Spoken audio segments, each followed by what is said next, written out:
ವೇಂಕಟಾದಿರಂಜಂ ತ್ವಾಂ ಭಜೆ ವೆಂಕಟನಾಯಕಂ ನಿವಾರಯಸ್ವಾನಿಷ್ಟಾನಿ ಸಾಧಯೇಷ್ಟಾನಿ ಮಾಧವ. ಶ್ರೀ ಗುರುಭ್ಯೋ ನಮಃ.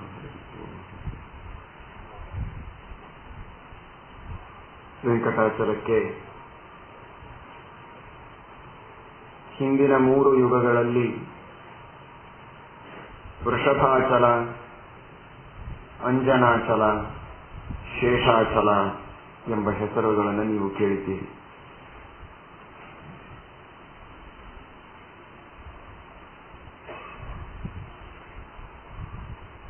ಈ ಪರ್ವತಕ್ಕೆ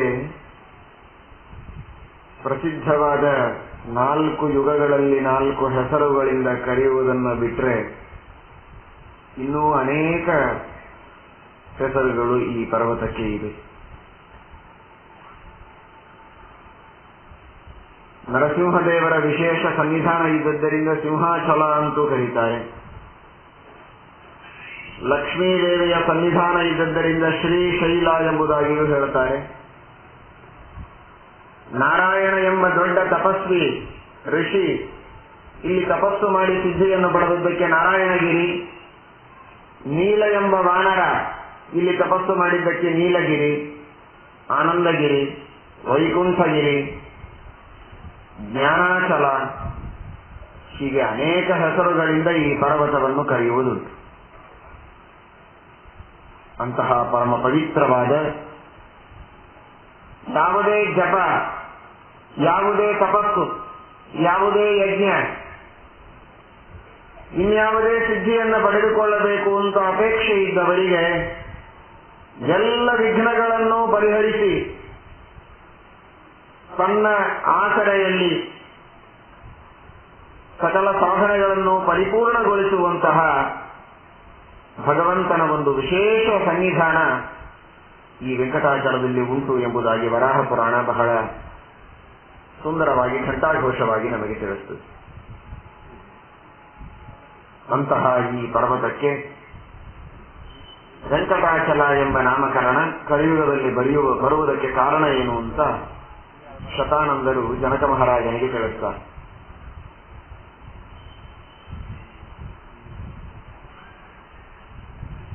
ಪುರಂದರ ಎಂಬ ಶ್ರೇಷ್ಠನಾದಂತಹ ಒಬ್ಬ ಬ್ರಾಹ್ಮಣ ಕಾಳಹಸ್ತಿ, ತಿರುಪತಿಗೆ ಸಮೀಪದ ಕ್ಷೇತ್ರ, ರುದ್ರದೇವರ ವಿಶೇಷ ಸನ್ನಿಧಾನ ಇರುವಂತಹ ಆ ಪವಿತ್ರವಾದ ಕ್ಷೇತ್ರದಲ್ಲಿ ಪುರಂದರ ಎಂಬ ಬ್ರಾಹ್ಮಣ ಇದ್ದಾನೆ. ಪರಮಧಾರ್ಮಿಕನಾದ ಬ್ರಾಹ್ಮಣ, ಸತ್ಯನಿಷ್ಠನಾದವನು, ಶಾಸ್ತ್ರದಲ್ಲಿ ಪಾರಂಗತನಾದವನು.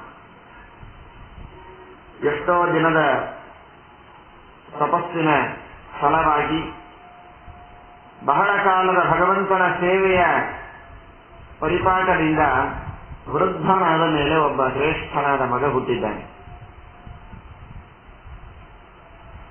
ಮಾಧವ ಅಂತ ಅವನಿಗೆ ಹೆಸರಿಟ್ಟ. ಪರಮಾತ್ಮನ ಬಹಳ ಶ್ರೇಷ್ಠವಾದ ಹೆಸರು ಮಾಧವ. ಲಕ್ಷ್ಮೀಪತಿ ಅಂತ ಅದರ ಅರ್ಥ. ಭವ ಅಂದ್ರೆ ಗಂಡ, ಮಾ ಅಂದ್ರೆ ಲಕ್ಷ್ಮೀದೇವಿ. ಲಕ್ಷ್ಮೀಪತಿಯಾದ ಪರಮಾತ್ಮನನ್ನು ತಿಳಿಸುವ ಹೆಸರು ಮಾಧವ. ಆದರೆ ಮಾಧವ ಅನ್ನುವ ಹೆಸರು ಪರಮಾತ್ಮನ ಮತ್ತೊಂದು ಮಹಿಮೆಯನ್ನು ತಿಳಿಸುತ್ತದೆ. ಸಕಲ ಶಾಸ್ತ್ರಗಳಿಂದಲೂ ಭಗವಂತ ಪ್ರತಿಪಾದ್ಯನಾಗಿದ್ದಾನೆ. ಅದಕ್ಕಾಗಿಯೂ ಭಗವಂತನಿಗೆ ಮಾಧವ ಅಂತಾರೆ. ಮಾ ಅಂದ್ರೆ ಶಾಸ್ತ್ರಗಳು, ಪ್ರಮಾಣಗಳು, ವೇದ ಶಾಸ್ತ್ರಗಳು, ಪುರಾಣಗಳು, ಉಪನಿಷತ್ತುಗಳು, ಪಂಚರಾತ್ರ, ಜಗತ್ತಿನೊಳಗಿನ ಎಲ್ಲ ಪ್ರಮಾಣಗಳಿಗೆ ಧವ ಒಡೆಯನಾದನು. ಜಗತ್ತಿನ ಯಾವುದೇ ಪ್ರಮಾಣ ಗ್ರಂಥಗಳಿದ್ದರೆ ಆ ಎಲ್ಲ ಪ್ರಮಾಣ ಗ್ರಂಥಗಳಿಂದ ಪ್ರತಿಪಾದ್ಯನಾದ ಏಕಮೇವ ಅದ್ವಿತೀಯವಾದ ಸರ್ವೋತ್ತಮನಾದ ವ್ಯಕ್ತಿ ಶ್ರೀಹರಿ. ಆದ್ದರಿಂದ ಅವನು ಎಲ್ಲ ಮಾಗಳ ಪ್ರಮಾಣಗಳ ಧವ ಗಂಡ. ಇವನು ನೋಡಿ, ಮಾಧವ ಎಂಬ ಹೆಸರನ್ನು ಪುರಂದರ ಇವರ ತಂದೆ ಬಹಳ ಪ್ರೀತಿಯಿಂದ ಹೆಸರಿಟ್ಟಿದ್ದಾನೆ. ಹೆಸರಿಗೆ ತಕ್ಕಂತೆ ಇವನನ್ನು ಮಾಧವನನ್ನು ಮಾಡಿದ್ದಾನೆ. ಅರ್ಥಾತ್ ಎಲ್ಲ ವೇದಶಾಸ್ತ್ರಗಳಲ್ಲಿ ಪಾರಂಗತನನ್ನಾಗಿ ಮಾಡಿದ. ಮಾಧವನಾದ ಪರಮಾತ್ಮನನ್ನು ತಿಳಿಯುವುದಕ್ಕೆ ಮಾಧವನಾಗಬೇಕು, ಅರ್ಥಾತ್ ಎಲ್ಲ ಮಾಗಳ ಪ್ರಮಾಣಗಳಿಗೆ ಒಡೆಯನಾಗಬೇಕು. ಶಾಸ್ತ್ರಗಳ ಅಧ್ಯಯನವನ್ನು ಮಾಡಿ ಶಾಸ್ತ್ರಗಳ ಮೇಲೆ ವಿಶೇಷವಾದಂತಹ ಒಂದು ಅಧಿಕಾರವಾಣಿಯನ್ನ ಮನುಷ್ಯ ಹೊಂದಬೇಕು. ಅಂದಾಗ ಮಾತ್ರ ಭಗವಂತನನ್ನು ಸರಿಯಾಗಿ ತಿಳಿಯುವುದಕ್ಕೆ ಸಾಧ್ಯ. ಅದಕ್ಕೆ ತಕ್ಕಂತೆ ಇವನನ್ನು ಸಿದ್ಧಪಡಿಸಿದ್ದಾನೆ ಪುರಂದರ. ಅಂತಹ ಶ್ರೇಷ್ಠ ಪಂಡಿತನಾಗಿ ಬೆಳೀತಾ ಇದ್ದಾನೆ. ಪಾಂಡ್ಯ ದೇಶದ ಕನ್ಯೆಯನ್ನು ಮದುವೆಯಾದ ಚಿತ್ರಲೇಖ ಅಂತ, ಪರಮ ಪತಿವ್ರತ ಶಿರೋಮಣಿ. ಪತ್ಯವು ಸುಪ್ತೆ ಸ್ವಯಂ ಶಿಷ್ಯೆ ಪತ್ಯವು ಭುಕ್ತೆ ತ್ವಭುಂಕಚ. ಗಂಡ ಮಲಗಿದ ಮೇಲೆ ಮಲಗಬೇಕು, ಗಂಡ ಏಳುವ ಮೊದಲೇ ಏಳಬೇಕು, ಅವನು ಊಟ ಮಾಡಿದ ಮೇಲೆ ಅವನಿಗೆ ಬಡಿಸಿ ಊಟ ಮಾಡಬೇಕು. ಇಷ್ಟು ಪತಿವ್ರತ ಶಿರೋಮಣಿಯಾಗಿ ಪರಿಪರಿಯಾಗಿ ಸೇವೆಯನ್ನು ಮಾಡುತ್ತಾ ಚಿತ್ರಲೇಖ ಇದ್ದಾಳೆ. ಚಿತ್ರಲೇಖ ಚಿತ್ರದಲ್ಲಿ ಬಿಡಿಸಿದ ಹೆಣ್ಣು ಮಗಳಂತೆ ಯಾವ ತರಹದ ಉಪದ್ರವವನ್ನೂ ಕೊಡದೆ ಅತ್ಯಂತ ವಿನೀತಳಾಗಿ ವಿನಮ್ರಳಾಗಿ ಸೇವೆಯನ್ನು ಮಾಡುತ್ತಾ ಇವನಿಗೆ ಅನುವರ್ತನೆಯಾಗಿ ಚಿತ್ರಲೇಖ ಧರ್ಮಪತ್ನಿಯಾಗಿದ್ದಾಳೆ. ಇಂತಹ ಸಾತ್ವಿಕವಾದ ಜೀವನವನ್ನು ನಡೆಸ್ತಾ ಇದ್ದಾನೆ. ಪಾಂಡಿತ್ಯ ಬೇಕಾದಷ್ಟಿದೆ, ಜ್ಞಾನ ಇದೆ, ಒಳ್ಳೆ ಕುಲ ಇದೆ, ಸಂಪ್ರದಾಯ ಇದೆ, ಎಲ್ಲವೂ ಇದೆ. ಆದರೆ ಜೊತೆಗೆ ಪ್ರಾರಬ್ಧ ಕರ್ಮವೂ ಇದೆ. ಅದು ಯಾರನ್ನೂ ಬಿಟ್ಟಿದ್ದ. ಶಾಸ್ತ್ರಜಲ ಪ್ರಕ್ಷಾಳನ ನಿರ್ಮಲಾತಿ ಕಾಲುಷ್ಯಮುಪಯಾತಿ ಬುದ್ಧಿ. ಶಾಸ್ತ್ರದ ಅಧ್ಯಯನವನ್ನು ಮಾಡಿ ಮನಸ್ಸನ್ನು ಬೇಕಾದಷ್ಟು ಹದ ಮಾಡಿಕೊಂಡಿದ್ದಾನೆ, ಸ್ವಚ್ಛ ಮಾಡಿಕೊಂಡಿದ್ದಾನೆ, ಶುದ್ಧ ಮಾಡಿಕೊಂಡಿದ್ದಾನೆ, ತಿಳಿ ಮಾಡಿಕೊಂಡಿದ್ದಾನೆ, ಬಿಳಿ ಮಾಡಿಕೊಂಡಿದ್ದಾನೆ. ಇಷ್ಟಾದರೂ ಕೂಡ ಅವನ ಮನಸ್ಸಿನಲ್ಲಿ ಕಾಲುಷ್ಯ, ಕಾಮದ ಕೆಸರು ಅದು ಹೆಜ್ಜೆ ಇಡುತ್ತಾ ಇದೆ. ಒಂದು ದಿನ ಚಿತ್ರಲೇಖೆಗೆ ಹೇಳಿದ, ನಿನ್ನ ಜೊತೆಗೆ ಸಂಘ ಮಾಡಬೇಕು ಅಂತ ಅಪೇಕ್ಷೆಯಾಗಿದೆ ಅಂತ. ತಪ್ಪೇನಲ್ಲ, ತನ್ನ ಹೆಂಡತಿಯ ಜೊತೆಗೆ ತಾನು ಸಂಘವನ್ನು ಮಾಡುವುದರೊಳಗೆ ಅಪರಾಧ ಏನಿಲ್ಲ, ಗೃಹಸ್ಥನಿಗೆ ಅದು ವಿಹಿತವೇ. ಆದರೆ ಶ್ರೀಮದ್ ಭಾಗವತ ಹೇಳುವಾಗ ಒಂದು ಮಾತನ್ನು ಹೇಳುತ್ತದೆ, ಅನೇಕ ತರಹದ ಬ್ರಹ್ಮಚರ್ಯಗಳು ಅಂತ. ಅದರಲ್ಲಿ ಪ್ರಾಜಾಪತ್ಯ ಅಂತ ಒಂದು ಬ್ರಹ್ಮಚರ್ಯ, ಬ್ರಾಹ್ಮ, ಪ್ರಾಜಾಪತ್ಯ, ಬೃಹದ್ ಬ್ರಹ್ಮಚರ್ಯ ಅಂತ ಹೀಗೆಲ್ಲ ಅನೇಕ ತರಹದ ಬ್ರಹ್ಮಚರ್ಯ. ಯೋಗ್ಯವಾದ ವಿಹಿತವಾದ ಕಾಲದಲ್ಲಿ ಋತುಕಾಲದಲ್ಲಿ ಮಾತ್ರ ತನ್ನ ಪತ್ನಿಯ ಜೊತೆಗೆ ಮಾತ್ರ ಸಂಘವನ್ನು ಮಾಡಿದರೆ ಅದೊಂದು ತರಹದ ಬ್ರಹ್ಮಚರ್ಯವಂತೆ, ಪ್ರಜಾಪತ್ಯ ಬ್ರಹ್ಮಚರ್ಯ ಅಂತ. ಅಂತಹ ಬ್ರಹ್ಮಚರ್ಯದಿಂದ ಗೃಹಸ್ಥಾಶ್ರಮಿ ಇರಬೇಕು. ಅಂತಹ ನಿಷ್ಠಾವಂತನಾದ ವ್ಯಕ್ತಿ ಇವತ್ತು ಯಾಕೆ ಹೀಗೆ ನನಗೆ ಅದು ಪ್ರಾತಃ ಕಾಲದಲ್ಲಿ ಸೂರ್ಯೋದಯದ ನಂತರ ಸಂಘವನ್ನು ಮಾಡುವ ಅಪೇಕ್ಷೆ ಮಾಡ್ತಾ ಇದ್ದಾನೆ, ಇದು ಶಾಸ್ತ್ರ ವಿರುದ್ಧವಾದದ್ದು, ಇದನ್ನು ಮಾಡಬಾರದು ಅಂತ ಚಿತ್ರಲೇಖ ಉಪದೇಶ ಮಾಡ್ತಾರೆ. ಶ್ರೀಮದ್ ಭಾಗವತದ ತೃತೀಯ ಸ್ಕಂಧದಲ್ಲಿ ದಿತಿದೇವಿ ಕಶ್ಯಪರ ಒಂದು ಸಮಾಗಮದ ಸಂದರ್ಭದಲ್ಲಿ ಇದನ್ನು ನಾವು ವಿಸ್ತಾರವಾಗಿ ತಿಳಿಯುತ್ತೇವೆ. ದಿತಿದೇವಿ ಅಲ್ಲಿ ವಿಪರೀತ, ಕಶ್ಯಪರು ಬೇಡ ಅಂತಾರೆ, ದಿತಿದೇವಿ ಒತ್ತಾಯ ಮಾಡ್ತಾರೆ. ಕಶ್ಯಪರು ಹೇಳ್ತಾರೆ, ಅಕಾಲದಲ್ಲಿ ಸಂಘವನ್ನು ಮಾಡಿದರೆ ಘೋರವಾದಂತಹ ಸಂತಾನ ಹುಟ್ಟುತ್ತದೆ, ಅದರಿಂದ ಬಹಳ ಅನಾಹುತವಾಗತ್ತೆ, ನಮಗೂ ಅನಾಹುತ, ಜಗತ್ತಿಗೂ ಅನಾಹುತವಾಗ್ತದೆ ನೋಡು. ಮತ್ತೆ ಅವಳು ಕೇಳೋದಿಲ್ಲ. ಬಹಳ ಒತ್ತಾಯ ಮಾಡಿದಾಗ ಕಶ್ಯಪರು ಮನಸ್ಸಿಲ್ಲದೆ ಅವಳಿಗೆ ಸಂತಾನವನ್ನು ಕೊಡ್ತಾರೆ. ಆಗ ಹುಟ್ಟಿದವರೇ ಹಿರಣ್ಯಕಶಿಪು, ಹಿರಣ್ಯಾಕ್ಷ. ಇಡೀ ಜಗತ್ತಿಗೆ ಕಂಟಕರಾಗಿ, ಧರ್ಮಲಂಡರಾಗಿ, ದೇವತೆಗಳಿಗೆ, ಮನುಷ್ಯರಿಗೆ, ಋಷಿಗಳಿಗೆ, ಪಿತೃಗಳಿಗೆ ಎಲ್ಲರಿಗೂ ಪೀಡೆಯನ್ನು ಕೊಟ್ಟು ಎಲ್ಲರಿಗೂ ಬೇಡಾದಂತಹ ಮುಳ್ಳಿನಂತೆ ಅವರಿಬ್ಬರೂ ಬೆಳೆದಿದ್ದಾರೆ. ಅಂತಹ ಘೋರವಾದ ರಾಕ್ಷಸರ ಜನ್ಮಕ್ಕೆ ಕಾರಣ ಅಕಾಲದಲ್ಲಿ ಮಾಡಿದ ಸಮಾಗಮ. ಇಷ್ಟು ಶಾಸ್ತ್ರ ನಿಂದೆ ಮಾಡುತ್ತದೆ. ವೇದಗಳಲ್ಲಿ ವಿಹಿತವಾದ ರೀತಿಯೊಳಗೆ, ಸ್ಮೃತಿಗಳಲ್ಲಿ ವಿಹಿತವಾದ ಕ್ರಮದಲ್ಲಿ ದೇವತೆಗಳಿಗೆ, ಋಷಿಗಳಿಗೆ, ಪಿತೃಗಳಿಗೆ ಸಂತೋಷವಾಗುವಂತೆ ನಾವು ಮಾಡುವುದೇ ಭೋಗವನ್ನ ವಿಹಿತವಾದ ರೀತಿಯೊಳಗೆ ಮಾಡಿದರೆ ಭಗವಂತನ ಅನುಗ್ರಹವಾಗುತ್ತೆ. ವಿಹಿತವಾದ ಕ್ರಮವನ್ನು ಮೀರಿ ಮಾಡಿ ಭಗವಂತನ ಅವಕೃಪೆಗೆ ಪಾತ್ರರಾಗಬಾರದು ಅಂತ ಅಲ್ಲಿ ಕಶ್ಯಪರು ದಿತಿಗೆ ಉಪದೇಶ ಮಾಡ್ತಾರೆ. ಇಲ್ಲಿ ಮಾಧವನೆಂಬ ಗಂಡನಿಗೆ ಹೆಂಡತಿ ಚಿತ್ರಲೇಖ ಉಪದೇಶ ಮಾಡ್ತಾರೆ.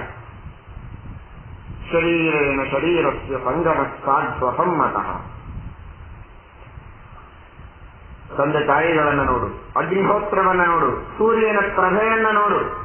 ಇದನ್ನೆಲ್ಲ ನೋಡಿದರೆ ನನಗೆ ಎಚ್ಚರ ಬರಬೇಕು. ನೀನು ಮಾಡಿದಂತಹ ತಪ್ಪನ್ನು ನೋಡುವುದಕ್ಕೆ ಸೂರ್ಯ ಸಾಕ್ಷಿಯಾಗಿದ್ದಾನೆ, ಅಗ್ನಿ ಸಾಕ್ಷಿಯಾಗಿದ್ದಾನೆ, ತಂದೆ ತಾಯಿಗಳು ಎದುರಿನಲ್ಲಿ ಸಾಕ್ಷಿಗಳಾಗಿದ್ದಾರೆ. ಇಷ್ಟೆಲ್ಲ ಜನರು ತಂದೆ ಸ್ವಯಂ ಅಗ್ನಿಯಂತೆ ಇದ್ದ. ಅಂತಹ ಅಗ್ನಿಯಂತೆ ಪ್ರಖರವಾದ ಪ್ರಕಾಶದಿಂದ ಕೂಡಿದ ಮಹಾ ತೇಜಸ್ವಿಯಾದಂತಹ ನಿನ್ನ ಗುರು ತಂದೆ ಅಂಥವನ ಎದುರಿನಲ್ಲಿ ಅಧರ್ಮವನ್ನ ಮಾಡುವುದಕ್ಕೆ ಹೇಗೆ ಮನಸ್ಸು ಮಾಡ್ತೀಯ ಅಂತ ಚಿತ್ರಲೇಖೆ ಉಪದೇಶ ಮಾಡ್ತಾ ಇದ್ದಾರೆ. ಇದರ ಜೊತೆಗೆ ಜಗತ್ತಿಗೆಲ್ಲ ಒಂದು ಪಾಠ ಹೇಳ್ತಾಳೆ. ನಾವು ಮಾಡುವ ತಪ್ಪನ್ನ ಯಾರು ನೋಡುವವರಿರೋದಿಲ್ಲ. ಏಕಾಂತದೊಳಗೆ ಮನೆ ಬಾಗಿಲ ಹಾಕಿಕೊಂಡು ಏಕಾದಶಿ ದಿವಸ ಏನು ಉಪ್ಪಿಟ್ಟು ತಿಂದ್ರು, ಚಪಾತಿ ತಿಂದ್ರು, ಕಿಚಡಿ ತಿಂದ್ರು ನೋಡುವವರಿರೋದಿಲ್ಲ ಅಂತ ತಿಳಿಯಬೇಡಿ. ಅವರಂತಾಳೆ ಪ್ರಭಾಕರ ಪ್ರಭಾಂ ಪಶ್ಯ. ಸೂರ್ಯ ತನ್ನ ಕಿರಣಗಳೆಂಬ ಕಣ್ಣುಗಳಿಂದ ಯಾವಾಗಲೂ ಜಗತ್ತಿನೊಳಗಿನ ಎಲ್ಲ ಸಂಗತಿಗಳನ್ನೂ ತಿಳಿಯುತ್ತಾನೆ. ಸೂರ್ಯನ ರಶ್ಮಿಗಳು ಯಾವಾಗಲೂ ಎಲ್ಲ ಕಡೆಗೂ ಇವೆ. ಹಾಗಾದ್ರೆ ಸೂರ್ಯನ ಕಿರಣಗಳು ಬರದೇ ಇದ್ದಂತೆ ಕತ್ತಲೆಯೊಳಗೆ ನಾವು ತಪ್ಪು ಮಾಡಿದ್ರೆ ಏನ್ ಮಾಡ್ತೀರಿ ನೀವು ಕೇಳಬಹುದು. ಸೂತ್ರ ಭಾಷೆಯೊಳಗೆ ಹೇಳಿದ್ದಾರೆ, ಸೂರ್ಯನ ರಶ್ಮಿಗಳು ನಮ್ಮ ದೇಹದ ನಾಡಿಗಳೊಳಗೆ 360 ದಿವಸ ಹಗಲು ರಾತ್ರಿ ಯಾವಾಗಲೂ ಜಾಗೃತವಾಗಿರ್ತದೆ. ಕತ್ತಲು ಬೆಳಕು ಹೊರಗೆ, ಒಳಗೆ ಮಾತ್ರ ಯಾವಾಗಲೂ ಸೂರ್ಯನ ರಶ್ಮಿಗಳು ಇದ್ದೇ ಇರ್ತವೆ. ನಾವು ಮಾಡುವ ತಪ್ಪು ಸರಿಗಳನ್ನು ನೋಡುವುದಕ್ಕೆ ಸೂರ್ಯಚಂದ್ರರಿದ್ದಾರೆ, ಅಗ್ನಿ ಇದ್ದಾನೆ, ಸುತ್ತಮುತ್ತಲಿರುವಂತಹ ದಿಗ್ದೇವತೆಗಳಿದ್ದಾರೆ. ಎಲ್ಲರೂ ನಾವು ಮಾಡುವುದನ್ನು ನೋಡ್ತಾರೆ. ಯಾರ ಕಣ್ಣು ತಪ್ಪಿಸಿಯೂ ನಾವು ಏನನ್ನೂ ಮಾಡಲು ಸಾಧ್ಯ ಇಲ್ಲ. ಯಾರೂ ನೋಡಿದಾಗ ಬಾಳೆಹಣ್ಣು ತಿನ್ನುವಂತ ಕನಕದಾಸರಿಗೆ ಹೇಳಿದರೆ ಯಾರೂ ಇಲ್ಲದ ಸ್ಥಳವೇ ಇಲ್ಲ ಅಂತ ಬಂದು ಕನಕದಾಸರು ಹೇಳಿದರಲ್ಲ, ಹಾಗೆ ಜಗತ್ತಿನೊಳಗೆ ಯಾರೂ ನೋಡದ ಸ್ಥಳ ಅಂತ ನಾವು ಇಟ್ಟುಕೊಳ್ಳುವುದಕ್ಕೆ ಸಾಧ್ಯ ಇಲ್ಲ. ಎಲ್ಲ ಕಡೆಗೂ ನಾವು ಮಾಡುವ ತಪ್ಪುಗಳನ್ನು ನೋಡುವವರಿರ್ತಾರೆ. ಅದಕ್ಕೆ ನಮಗಾಗುವಂತಹ ದಂಡ, ಶಿಕ್ಷೆ ಇದು ನಮಗೆ ತಪ್ಪಿದ್ದಲ್ಲ. ಇದನ್ನು ಪ್ರತಿಯೊಬ್ಬರೂ ಎಚ್ಚರದಿಂದ ತಿಳಿಯಲಿ. ಎಷ್ಟು ಹೇಳಿದರೂ ಇವನು ಕೇಳದೇ ಇದ್ದಾಗ ಸರಿ ಅಂತ ಅವನ ಜೊತೆಗೆ ಮನೆ ಬಿಟ್ಟು ಹೊರಗೆ ನೀರು ತರುವುದಕ್ಕೆ ನಾನು ಹೋಗ್ತೇನೆ, ಅಲ್ಲಿ ಸಂಘವನ್ನ ಮಾಡೋಣ ಅಂತ ಹೇಳಿದ್ದಾನೆ. ಹೊರಟಿದ್ದಾನೆ. ದಾರಿಯಲ್ಲಿ ಇನ್ಯಾರೋ ಒಬ್ಬ ಸ್ತ್ರೀಯನ್ನ ನೋಡಿದ, ದುಷ್ಟಳಾದಂತಹ ಸ್ತ್ರೀ. ಅಂತಹ ಚಂಡಾಲ ಸ್ತ್ರೀ, ವೇಶ್ಯಾವೃತ್ತಿಯನ್ನ ಮಾಡತಕ್ಕಂತಹ ದುಷ್ಟಳಾದ ಸ್ತ್ರೀಯನ್ನ ನೋಡಿ ಇವನು ಮೋಹಿತನಾಗಿದ್ದಾನೆ. ಇಲ್ಲಿಯವರೆಗೆ ತಾನೇ ಒತ್ತಾಯ ಮಾಡಿ ಕರೆದುಕೊಂಡು ಬಂದ ತನ್ನ ಹೆಂಡತಿಯನ್ನು ಮನೆಗೆ ಹೋಗುವಂತ ಕೊಟ್ಟು ಕಳಿಸಿದ. ನೀನೇ ಹೇಳಿದೆಯಲ್ಲ ಸೂರ್ಯೋದಯವಾದ ಮೇಲೆ ಸಂಘ ಮಾಡಬಾರದು ಅಂತ, ಮನೆಗೆ ಹೋಗುವಂತ ಅವಳನ್ನ ಕೊಟ್ಟು ಕಳಿಸಿ ಈ ದುಷ್ಟ ಸ್ತ್ರೀಯ ಜೊತೆಗೆ ಸಮಾಗಮ ಮಾಡಬೇಕು ಅಂತ ಅಪೇಕ್ಷೆ ಪಟ್ಟಾಗ ಅವಳು ಮತ್ತೆ ಉಪದೇಶ ಮಾಡ್ತಾಳೆ. ನೋಡಿ, ಮನುಷ್ಯನಿಗೆ ಪ್ರಾರಬ್ಧ ಕರ್ಮ ಎಷ್ಟು ಜೋರಾಗಿರುತ್ತದೆ ಎನ್ನುವುದಕ್ಕೆ ಇದು ಸಾಕ್ಷಿ. ಇವನು ಮಾಧವ, ಅಂದ್ರೆ ಶಾಸ್ತ್ರಗಳು, ಪ್ರಮಾಣಗಳು, ವೇದಗಳು ಅವುಗಳಿಗೆ ಧವ, ಗಂಡನಾಗಿ ಪಂಡಿತನಾಗಿ ಶಾಸ್ತ್ರದಲ್ಲಿ ಮುಳುಗಿದಂತಹ ವ್ಯಕ್ತಿ ಈಗ ಮಾಧವನಾದ. ಮಾಧವ ಅಂದ್ರೆ ಮಧು ಅಂದ್ರೆ ಸುಖ, ವಿಷಯಗಳ ಸುಖ ಮೊದಲು ತೋರುತ್ತಿದೆ, ಮಧುರ ವಿಷಯ ಸುಖ. ಮಧು ಮಾಧವ, ಆ ಮಧುರವಾದ ಮಧುವಿನ ಸುಖದ ಬೆನ್ನು ಹಚ್ಚಿ ಮಾಧವನಾದ. ಮಾಸ್ಯ ಭವನಾಗಿದ್ದ, ಈಗ ಮಧುವಿನವನಾದ, ಸುಖದ ಬೆನ್ನು ಹಚ್ಚಿದ ಮಾಧವನಾದ. ಶಾಸ್ತ್ರಗಳೆಲ್ಲ ಮರೆತು ಹೋಗಿವೆ. ಶ್ರೀಮದಾಚಾರ್ಯರಿಗೆ ಭಗವದ್ಗೀತೆ ಹೇಳುವಂತೆ ಸಂಗಾತ್ ಸಂಜಾಯತೆ ಕಾಮಃ, ಕಾಮಾತ್ ಕ್ರೋಧೋಭಿಜಾಯತೆ, ಕ್ರೋಧಾದ್ಭವತಿ ಸಮ್ಮೋಹಃ, ಸಮ್ಮೋಹಾತ್ ಸ್ಮೃತಿವಿಭ್ರಮಃ, ಸ್ಮೃತಿಭ್ರಂಶಾತ್ ಬುದ್ಧಿನಾಶಃ, ಬುದ್ಧಿನಾಶಾತ್ ಪ್ರಣಶ್ಯತಿ. ಶಾಸ್ತ್ರದೊಳಗೆ ಹೇಳಿದಂತಹ ನಿಷೇಧಗಳು, ಶಾಸ್ತ್ರದಲ್ಲಿ ಹೇಳಿದಂತಹ ಅನರ್ಥಗಳು ಎಲ್ಲ ಮರೆತು ಹೋಗ್ತದಂತೆ. ಆ ಮನಸ್ಸಿನಲ್ಲಿರತಕ್ಕಂತಹ ಕಾಮದ ಒತ್ತಡದಿಂದ ಇನ್ನುಳಿದ ಎಲ್ಲ ಮನಸ್ಸಿನ ಕೆಲಸಗಳು ನಿಂತು ಹೋಗುತ್ತೆ.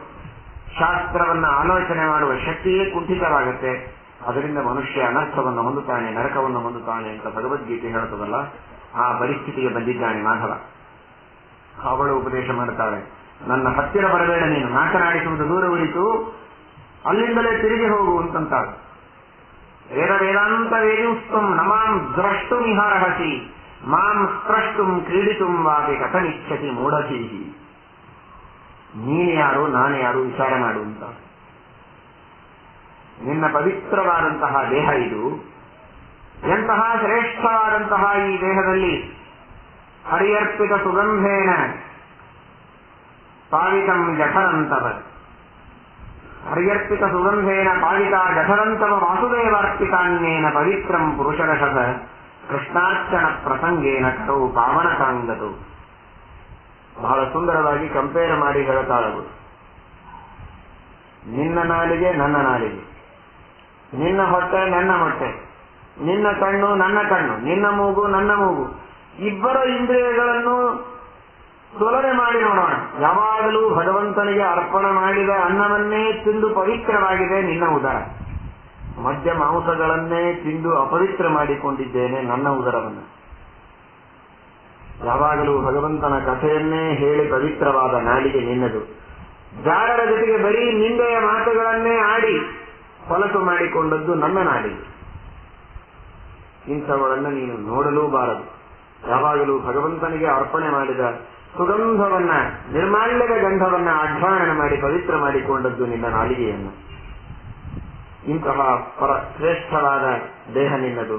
ಶ್ರೀಮದ್ ಭಾಗವತ ಏನು ವರ್ಣನೆ ಮಾಡುತ್ತದೆ ಭಕ್ತರು ಹೇಗಿರಬೇಕು ಅಂತ, ಆ ಎಲ್ಲ ಸದ್ಗುಣಗಳು ನಿನ್ನಲ್ಲಿವೆ. ಜಿಹ್ವಾಸುತಿ ದಾರ್ದುರಿಕೇವ ಸೂತ ನಚೇತ್ಪ್ರಗಾಯುರುಗಾಯ ಗಾಥಾಂ. ಭಗವಂತನ ಕಥೆಗಳನ್ನು ಹೇಳದ ನಾಲಿಗೆ ಅದು ಕಪ್ಪೆಯ ಕೇವಲ ಶಬ್ದವನ್ನ ಮಾಡುವ, ಯಾವ ಪ್ರಯೋಜನಕ್ಕೂ ಬರದ ಕಪ್ಪೆಯ ಧ್ವನಿಯಂತೆ, ಕಪ್ಪೆಯ ನಾಲಿಗೆಯಂತೆ ಅದು. ದೇವರ ಸೇವೆಯನ್ನ ಮಾಡದ ಕೈಗಳು ಹೆಣದ ಕೈಗಳಿದ್ದಂತೆ. ಪರಮಾತ್ಮನಿಗೆ ಭಾಗದ ತಲೆ ಅದು ಕೇವಲ ತಲೆಯ ಮೇಲೆ ಹೊರಸಿದ ಭಾರ ಇದ್ದ ಹಾಗೆ ಅಂತ ಶ್ರೀಮದ್ ಭಾಗವತ ನಿಂದೆ ಮಾಡುತ್ತದೆ. ಭಾರಸ್ಪರಂ ಪಟ್ಟ ಕಿರೀಟ ದುಷ್ಟಂ ಅತ್ಯುತ್ತಮಾಂಗಂ ನನಮೇನ್ ಮುಕುಂದಂ. ಆದರೆ ನಿನ್ನ ತಲೆ ಯಾವಾಗಲೂ ದೇವರಿಗೆ ತಲೆಬಾಗುವ ತಲೆ, ಯಾವಾಗಲೂ ಪರಮಾತ್ಮನ ಸ್ತೋತ್ರವನ್ನು ಮಾಡುವ ನಾಲಿಗೆ, ಯಾವಾಗಲೂ ದೇವರ ಕ್ಷೇತ್ರಗಳಿಗೆ ಓಡಾಡುವ ಕಾಲಗಳು. ಇಂತಹ ನಖಶಿಖಾಂತ ಪವಿತ್ರವಾದ ಈ ದೇಹ, ನಖಶಿಖಾಂತ ಅಪವಿತ್ರವಾದ ನನ್ನ ದೇಹದ ಹತ್ತಿರ ಬರುವುದು ಸರಿಯಲ್ಲ ಅಂತ ಬೇಕಾದಷ್ಟು ಉಪದೇಶವನ್ನು ಮಾಡುತ್ತಾರೆ. ಇಷ್ಟೆಲ್ಲ ಉಪದೇಶವನ್ನ ಮಾಡಿದರೂ ಕೂಡ ಅವನಿಗೆ ಯಾವುದೂ ತಲೆಯಲ್ಲಿ ಹೋಗ್ತಾ ಇಲ್ಲ. ಜ್ಞಾನ ಎಷ್ಟೇ ಇದ್ದರೂ ಪೂರ್ವಜನ್ಮದ ಕರ್ಮ ಅವನನ್ನು ಎಳೆದುಕೊಂಡು ಹೋಗ್ತಾ ಇದೆ. ಅವನ ಎಷ್ಟು ವಿಚಿತ್ರ ಮಾತಾಡ್ತಾನೆ. ಸ್ವದೀಯ ಸಂಗೋ ಬಹುಕಾಲ ಪುಣ್ಯ ಪ್ರಭಾವಜೋ ಮುಕ್ತಿಕರ ಶುಭಾವ. ಎಷ್ಟೋ ಜನ್ಮದ ಪುಣ್ಯದಿಂದ ನಿನ್ನ ಸಂಗ ಮಾಡುವ ಭಾಗ್ಯ ದೊರಕಿದೆ, ನಾನು ಅದನ್ನು ಬಿಡುವುದಿಲ್ಲ ಅಂತ.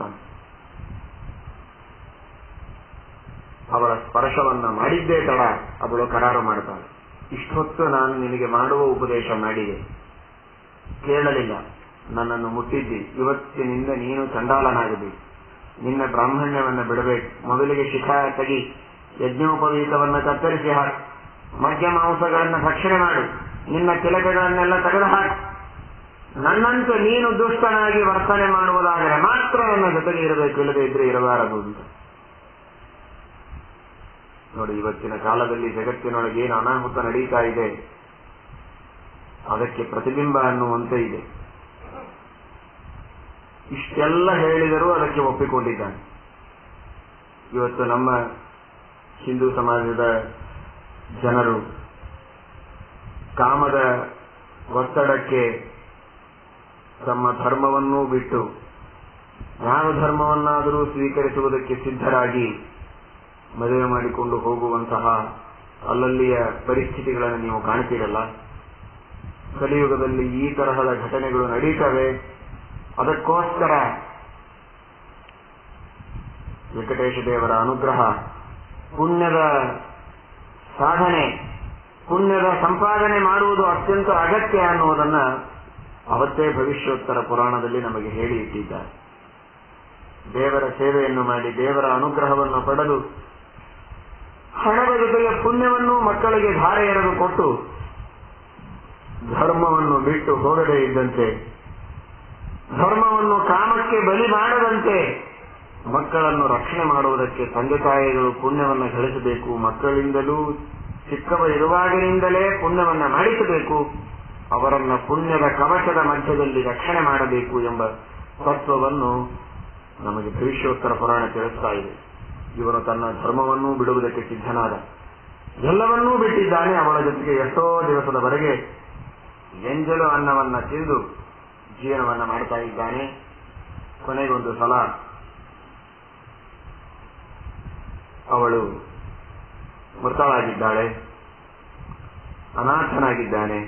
ಆಗ ಎಲ್ಲ ಶಾಸ್ತ್ರದ ನೆನಪಾಗಿದೆ. ಪ್ರಾಯಃ ಕಲತ್ರಂ ಪಶವಸ್ಸುತಾದಯೋ ಗ್ರಹ ಮಹೀ ಕುಂಜರ ಕೋಶಭೂತಯ ಸರ್ವೇರ್ಥ ಕಾಮಾಹ ಕ್ಷಣಭಂಗುರಾಯುಷಃ ಕುರ್ವಂತಿ ಮರ್ತ್ಯಸ್ಯ ಕಿಯತ್ ಪ್ರಿಯಂಚಲಾಹ. ಈಗ ನೆನಪಾಗಿದೆ ನೋಡಿ ನಿಮಗೆ ಭಾಗವತ. ಇಲ್ಲಿವರೆಗೆ ನೆನಪಾಗಲಿಲ್ಲ. ಮಕ್ಕಳು, ಹೆಂಡತಿ, ಸಂಪತ್ತು, ಐಶ್ವರ್ಯ ಇವೆಲ್ಲ ಎಷ್ಟು ಅಂತ ನಮಗೆ ಸಂತೋಷ ಕೊಡುವುದಕ್ಕೆ ಸಾಧ್ಯ? ಎಲ್ಲವೂ ಕ್ಷಣಿಕ, ತಾತ್ಕಾಲಿಕ. ಕುರ್ವಂತಿ ಮರ್ತ್ಯಸ್ಯ ಕಿಯತ್ ಪ್ರಿಯಂಚನ. ಅವು ಇರೋದೇ ಸ್ವಲ್ಪ, ನಮಗೆ ಸಂತೋಷ ಎಷ್ಟು ಕೊಟ್ಟಾವು? ಇದನ್ನು ಆಲೋಚನೆ ಮಾಡಿದ್ದಾನೆ. ಹಾಗಾದರೆ ಇದೆಲ್ಲವೂ ಅನಿತ್ಯ ಅಂತಾದ ಮೇಲೆ ನಾನೇನು ಮಾಡಬೇಕೆನ್ನು, ಹೇಗೆ ಪ್ರಾಯಶ್ಚಿತ್ತ ಮಾಡಿಕೊಳ್ಳಬೇಕು ಅಂತ ವಿಚಾರ ಮಾಡ್ತಾ ಇದ್ದಾನೆ. ಪಾಪ ಮಾಡಿದಂತೆ ಪುಣ್ಯವನ್ನೂ ಮಾಡಿದ್ದ ಇವನು ಮಹಾನುಭಾವ. ಇದೇ ಶಾಸ್ತ್ರದೊಳಗಿರುವಂತಹ ಬಹಳ ವಿಚಿತ್ರವಾದಂತಹ ಒಂದು ವ್ಯವಸ್ಥೆ. ಪಾಪ ಮಾಡಿದ್ದರೂ ಸರಿ, ಪುಣ್ಯ ಮಾಡಿದರೂ ಸರಿ, ಯಾವುದರ ಫಲವನ್ನು ಕೊಡುವುದಕ್ಕೂ ದೇವರು ತಡ ಮಾಡುವುದಿಲ್ಲ. ಹೊತ್ತು ಬಂದಾಗ ಎಲ್ಲದಕ್ಕೂ ಸಕಾಲದಲ್ಲಿ ಫಲ ಕೊಟ್ಟೇ ತೀರ್ತಾನೆ. ಇವನು ಪಾಪ ಮಾಡಿದ್ದ, ದುಷ್ಟ ಸ್ತ್ರೀ ಸಂಗ ಮಾಡಿದ್ದಾನೆ, ಆದರೆ ಜನ್ಮಾಂತರದಲ್ಲಿ ಪುಣ್ಯವನ್ನೂ ಮಾಡಿದ್ದಾನೆ. ಆ ಪುಣ್ಯದ ಫಲವಾಗಿ ಸಜ್ಜನರ ಸಮಾಗಮವಾಗಿದೆ. ಸಜ್ಜನರ ಸಮಾಗಮ, ಸಾಧುಗಳ ಸಮಾಗಮ, ಅದೇ ಬಹಳ ದೊಡ್ಡದಾದಂತಹ ಔಷಧ. ಜಗತ್ತಿನ ಎಲ್ಲಾ ರೋಗಗಳಿಗೂ ಅದೊಂದು ದೊಡ್ಡ ಔಷಧ. ನಿನ್ನೆ ಕೇಳಿದಿರಲ್ಲ, 3 ಬಹಳ ದುರ್ಲಭ ಅಂತ. ಸ್ವಾಮಿ ಪುಷ್ಕರಣಿ ಸ್ನಾನಂ, ಸದ್ಗುರು ಪಾದಸೇವನಂ, ಏಕಾದಶಿ ವ್ರತಂಚಾತಿ ತ್ರಯಂ ಅತ್ಯಂತ ದುರ್ಲಭಂ ಅಂತ. ಹಾಗೆ ಸದ್ಗುರುಗಳ, ಸಜ್ಜನರ, ಸಂತರ, ಮಹಾತ್ಮರ ಸಮಾಗಮವಾಗುವುದೇ ಒಂದು ದೊಡ್ಡ ಪುಣ್ಯದ ಪ್ರಚಯದ ಫಲ ಅದು. ಉತ್ತರ ದೇಶದ ರಾಜರೆಲ್ಲ ದಕ್ಷಿಣ ದೇಶಕ್ಕೆ ಯಾತ್ರೆಗೆ ಹೊರಟಿದ್ದಾರೆ. ಮಾರ್ಗ ಮಧ್ಯದಲ್ಲಿ ಇವನು ಕುಳಿತಿದ್ದಾನೆ. ನೋಡಿದ ಎಲ್ಲರೂ ವೆಂಕಟೇಶ ದೇವರ ಸ್ಮರಣೆಯನ್ನು ಮಾಡುತ್ತಾ, ನಾಮಸ್ಮರಣೆಯನ್ನು ಮಾಡುತ್ತಾ, ದಯಾನಿಧೇ ದಯಾನಿಧೇ ದಯಾನಿಧೇ ದಯಾನಿಧೇ ನಮೋ ನಮೋ ನಮೋ ನಮೋ ನಮೋ ನಮೋ ನಮೋ ನಮಃ. ವಿನಾ ವೆಂಕಟೇಶಂ ನನಾಥೋ ನನಾಥಃ ಸದಾ ವೆಂಕಟೇಶಂ ಸ್ಮರಾಮಿ ಸ್ಮರಾಮಿ. ವಿನಾ ವೆಂಕಟೇಶಂ ನನಾಥೋ ನನಾಥಃ. ಸ್ಮರಣೆ ಮಾಡ್ತಾ, ಚಪ್ಪಾಳೆ ತಟ್ತಾ, ತಾಳ ಕುಟ್ಟ, ಭಕ್ತಿಯಿಂದ ಎಲ್ಲ ರಾಜರುಗಳು, ರಾಜರ ಪರಿವಾರದವರು ಯಾತ್ರೆಗೆ ಹೊರಟಿದ್ದಾರೆ. ಅದು ಇವನ ಮನಸ್ಸಿನ ಮೇಲೆ ಪರಿಣಾಮ ಮಾಡಿದೆ. ಇವನ ಮನಸ್ಸಿನೊಳಗೆ ಅಂತಃಪ್ರಜ್ಞೆಯಲ್ಲಿ, ಸುಪ್ತ ಪ್ರಜ್ಞೆಯಲ್ಲಿರುವಂತಹ ಭಕ್ತಿ ಜಾಗೃತವಾಗಿದೆ. ನಾನು ಯಾಕೆ ಹೋಗಬಾರದು ಇವರ ಜೊತೆಗೆ ಅಂತ. ಆದರೆ ತಾನು ನೋಡಿದರದು ಬ್ರಾಹ್ಮಣ, ದೊಡ್ಡ ಪಂಡಿತ, ವಿದ್ವಾಂಸ. ಆದರೆ ತಾನು ಮಾಡಿದ ತಪ್ಪಿನ, ಅಪರಾಧದ, ಪಾತಕದ ಅರಿವು, ಎಚ್ಚರ ಅವನಿಗೆ ಪರಿಪೂರ್ಣವಾಗಿದೆ. ಹೀಗಾಗಿ ಮುಂದೆ ಹೋಗೋದಕ್ಕೆ ಅವನಿಗೆ ಧೈರ್ಯ ಇಲ್ಲ. ಅವರೆಲ್ಲ ಹೋದ ಮೇಲೆ ಬೆನ್ನಿಂದ ಹೋಗ್ತಾ ಇದ್ದಾನೆ. ತಾನು ಕೊನೆಯವನಾಗಿ ಅವರು ತಿಂದು ಉಳಿದ ಎಂಜಲವನ್ನು ತಿಂದು ಯಾತ್ರೆ ಮಾಡ್ತಾ ಹೊರಟಿದ್ದಾನೆ. ಅವರೆಲ್ಲ ಊಟ ಮಾಡಿ ಹೋಗಬೇಕು, ಎಂಜಲವನ್ನು ತಿಂದು ಇವನು ಮತ್ತೆ ಮುಂದೆ ಹೊಟ್ಟೆ ತುಂಬಿಕೊಂಡು ಹೋಗಬೇಕು. ಹೀಗೆ ನಡೀತಾ ನಡೀತಾ ನಡೀತಾ ವೆಂಕಟಾಚಲದವರೆಗೆ ಬಂದಿದ್ದಾನೆ. ಹೇಗೆ ನಾರದರ ಕಥೆಯಲ್ಲಿ ನಾವು ಕೇಳುತ್ತೇವಲ್ಲ, ಹಾಗೆ ಅಲ್ಲಿ ಚಾತುರ್ಮಾಸ್ಯಕ್ಕೆ ಕುಳಿತಂತಹ ಮಹಾಮಹಾಜ್ಞಾನಿಗಳ ಉಚ್ಛಿಷ್ಟವನ್ನ ಬಳದು ಎಂಜಲು ಬೆಳೆದು ಸೇವೆ ಮಾಡಿದ್ದಕ್ಕೆ ಬ್ರಹ್ಮದೇವರ ಮಾನಸ ಪುತ್ರರಾಗಿ, ಬ್ರಹ್ಮದೇವರ ಪುತ್ರರಾಗಿ ಉತ್ಸಂಗಾನ್ ನಾರದೋಜಜ್ಞೆ, ಉತ್ಸಂಗದಿಂದ ಹುಟ್ಟಿ ಮಹಾನುಭಾವರಾಗಿ ನಾರದರು ಜಗದ್ವಂದ್ಯರಾಗಿ ಮೆರೆದರು. ಅದರಂತೆ ಮಾಧವ ಈ ಎಲ್ಲ ಭಗವದ್ಭಕ್ತರ ಉಚ್ಛಿಷ್ಟವನ್ನು ತಿಂತ ಅವರ ಸೇವೆಯನ್ನು ಮಾಡ್ತಾ ಬೆನ್ನು ಹತ್ತಿದ್ದಾನೆ. ದೊಡ್ಡವರ ಸೇವೆಯನ್ನು ಮಾಡಿದ್ರೆ ಏನು ಫಲ ಸಿಗತ್ತೆ? ಎಷ್ಟು ಸಣ್ಣ ಸೇವೆ ಮಾಡಿದ್ರೂ ಅಡ್ಡಿ ಇಲ್ಲ, ಭಕ್ತಿಯಿಂದ ಸೇವೆಯನ್ನು ಮಾಡಿದ್ರೆ ಏನು ಫಲ ಸಿಗತ್ತೆ ಎನ್ನುವುದಕ್ಕೆ ಮಾಧವನ ನಿದರ್ಶನ. ಮನುಷ್ಯ ಪುರಾಣ ಕೇಳುವಾಗ ಕೇಳ್ತಾನೆ, ತಾನೂ ಬೇಕಾದ್ರೆ ಹೇಳ್ತಾನೆ, ಹಾಡ್ತಾನೆ. ರಾಜಸೂಯ ಯಾಗದಲ್ಲಿ ರಾಜೇಶ್ವರ ರಾಜರು ಮೊದಲಾದ ಸುರರೆಲ್ಲರೂ ಭೋಜನ ಮಾಡಿದ್ದೆಂಜಲು ಮೊದಲಾದನ್ನು ಪರಮಾತ್ಮ ತಾನೇ ಎತ್ತಿದ ಆಯಾಸದಿಂದಲೂ ಕಟಿಯಲ್ಲಿ ಕರಬಿಟ್ಟನು ಅಂತ. ಸ್ವತಃ ದೇವರೇ ತಾನು ಎಂಜಲು ಬಳದ. ಆ ಶ್ರಮಕ್ಕೆ ಸಂಕದ ಮೇಲೆ ಕೈ ಇಟ್ಟುಕೊಂಡು ನಿಂತಿದ್ದಾನೋ ಏನೋ ಅಂತ ದಾಸರು ಸ್ತೋತ್ರ ಮಾಡಿದರು. ದೇವರು ತಾನು ಎಂಜಲು ಬಳಿಯುವ ಅಗತ್ಯ ಇಲ್ಲ. ಆದರೂ ಪರಮಾತ್ಮ ತಾನೇ ಎಂಜಲು ಬಳೆದು ತೋರಿಸಿದ ಜ್ಞಾನಿಗಳ ದೊಡ್ಡವರ ಸೇವೆಯನ್ನು ಮಾಡಬೇಕು ಅಂತ. ಇವತ್ತಿಗೂ ಅನೇಕ ಊರುಗಳಲ್ಲಿ ಆ ಪದ್ಧತಿ ಇದೆ. ಭಕ್ತರು ಅದನ್ನು ಅನುಸರಣೆ ಮಾಡ್ತಾರೆ. ದೊಡ್ಡವರು ಊಟ ಮಾಡಿದ ಎಂಜಲದ ಎಲೆಯ ಮೇಲೆ ಹೊರಳಾಡ್ತಾರೆ. ಅದನ್ನು ತೆಗೆದು ತಾವೇ ಕೈಯಿಂದ ತೆಗೆದು ಹಾಕ್ತಾರೆ, ಸೇವೆ ಮಾಡ್ತಾರೆ. ಪರಮಾತ್ಮನ ವಿಶೇಷವಾದ ಅನುಸಂಧಾನವನ್ನು ಮಾಡ್ತಾ ಒಂದೊಂದು ತುತ್ತನ್ನು ಅವರು ಬಾಯಿಯಲ್ಲಿ ಹಾಕಿರ್ತಾರೆ ಉಣ್ಣುವವರು. ಊಟ ಮಾಡುವ ಅನ್ನದಲ್ಲಿ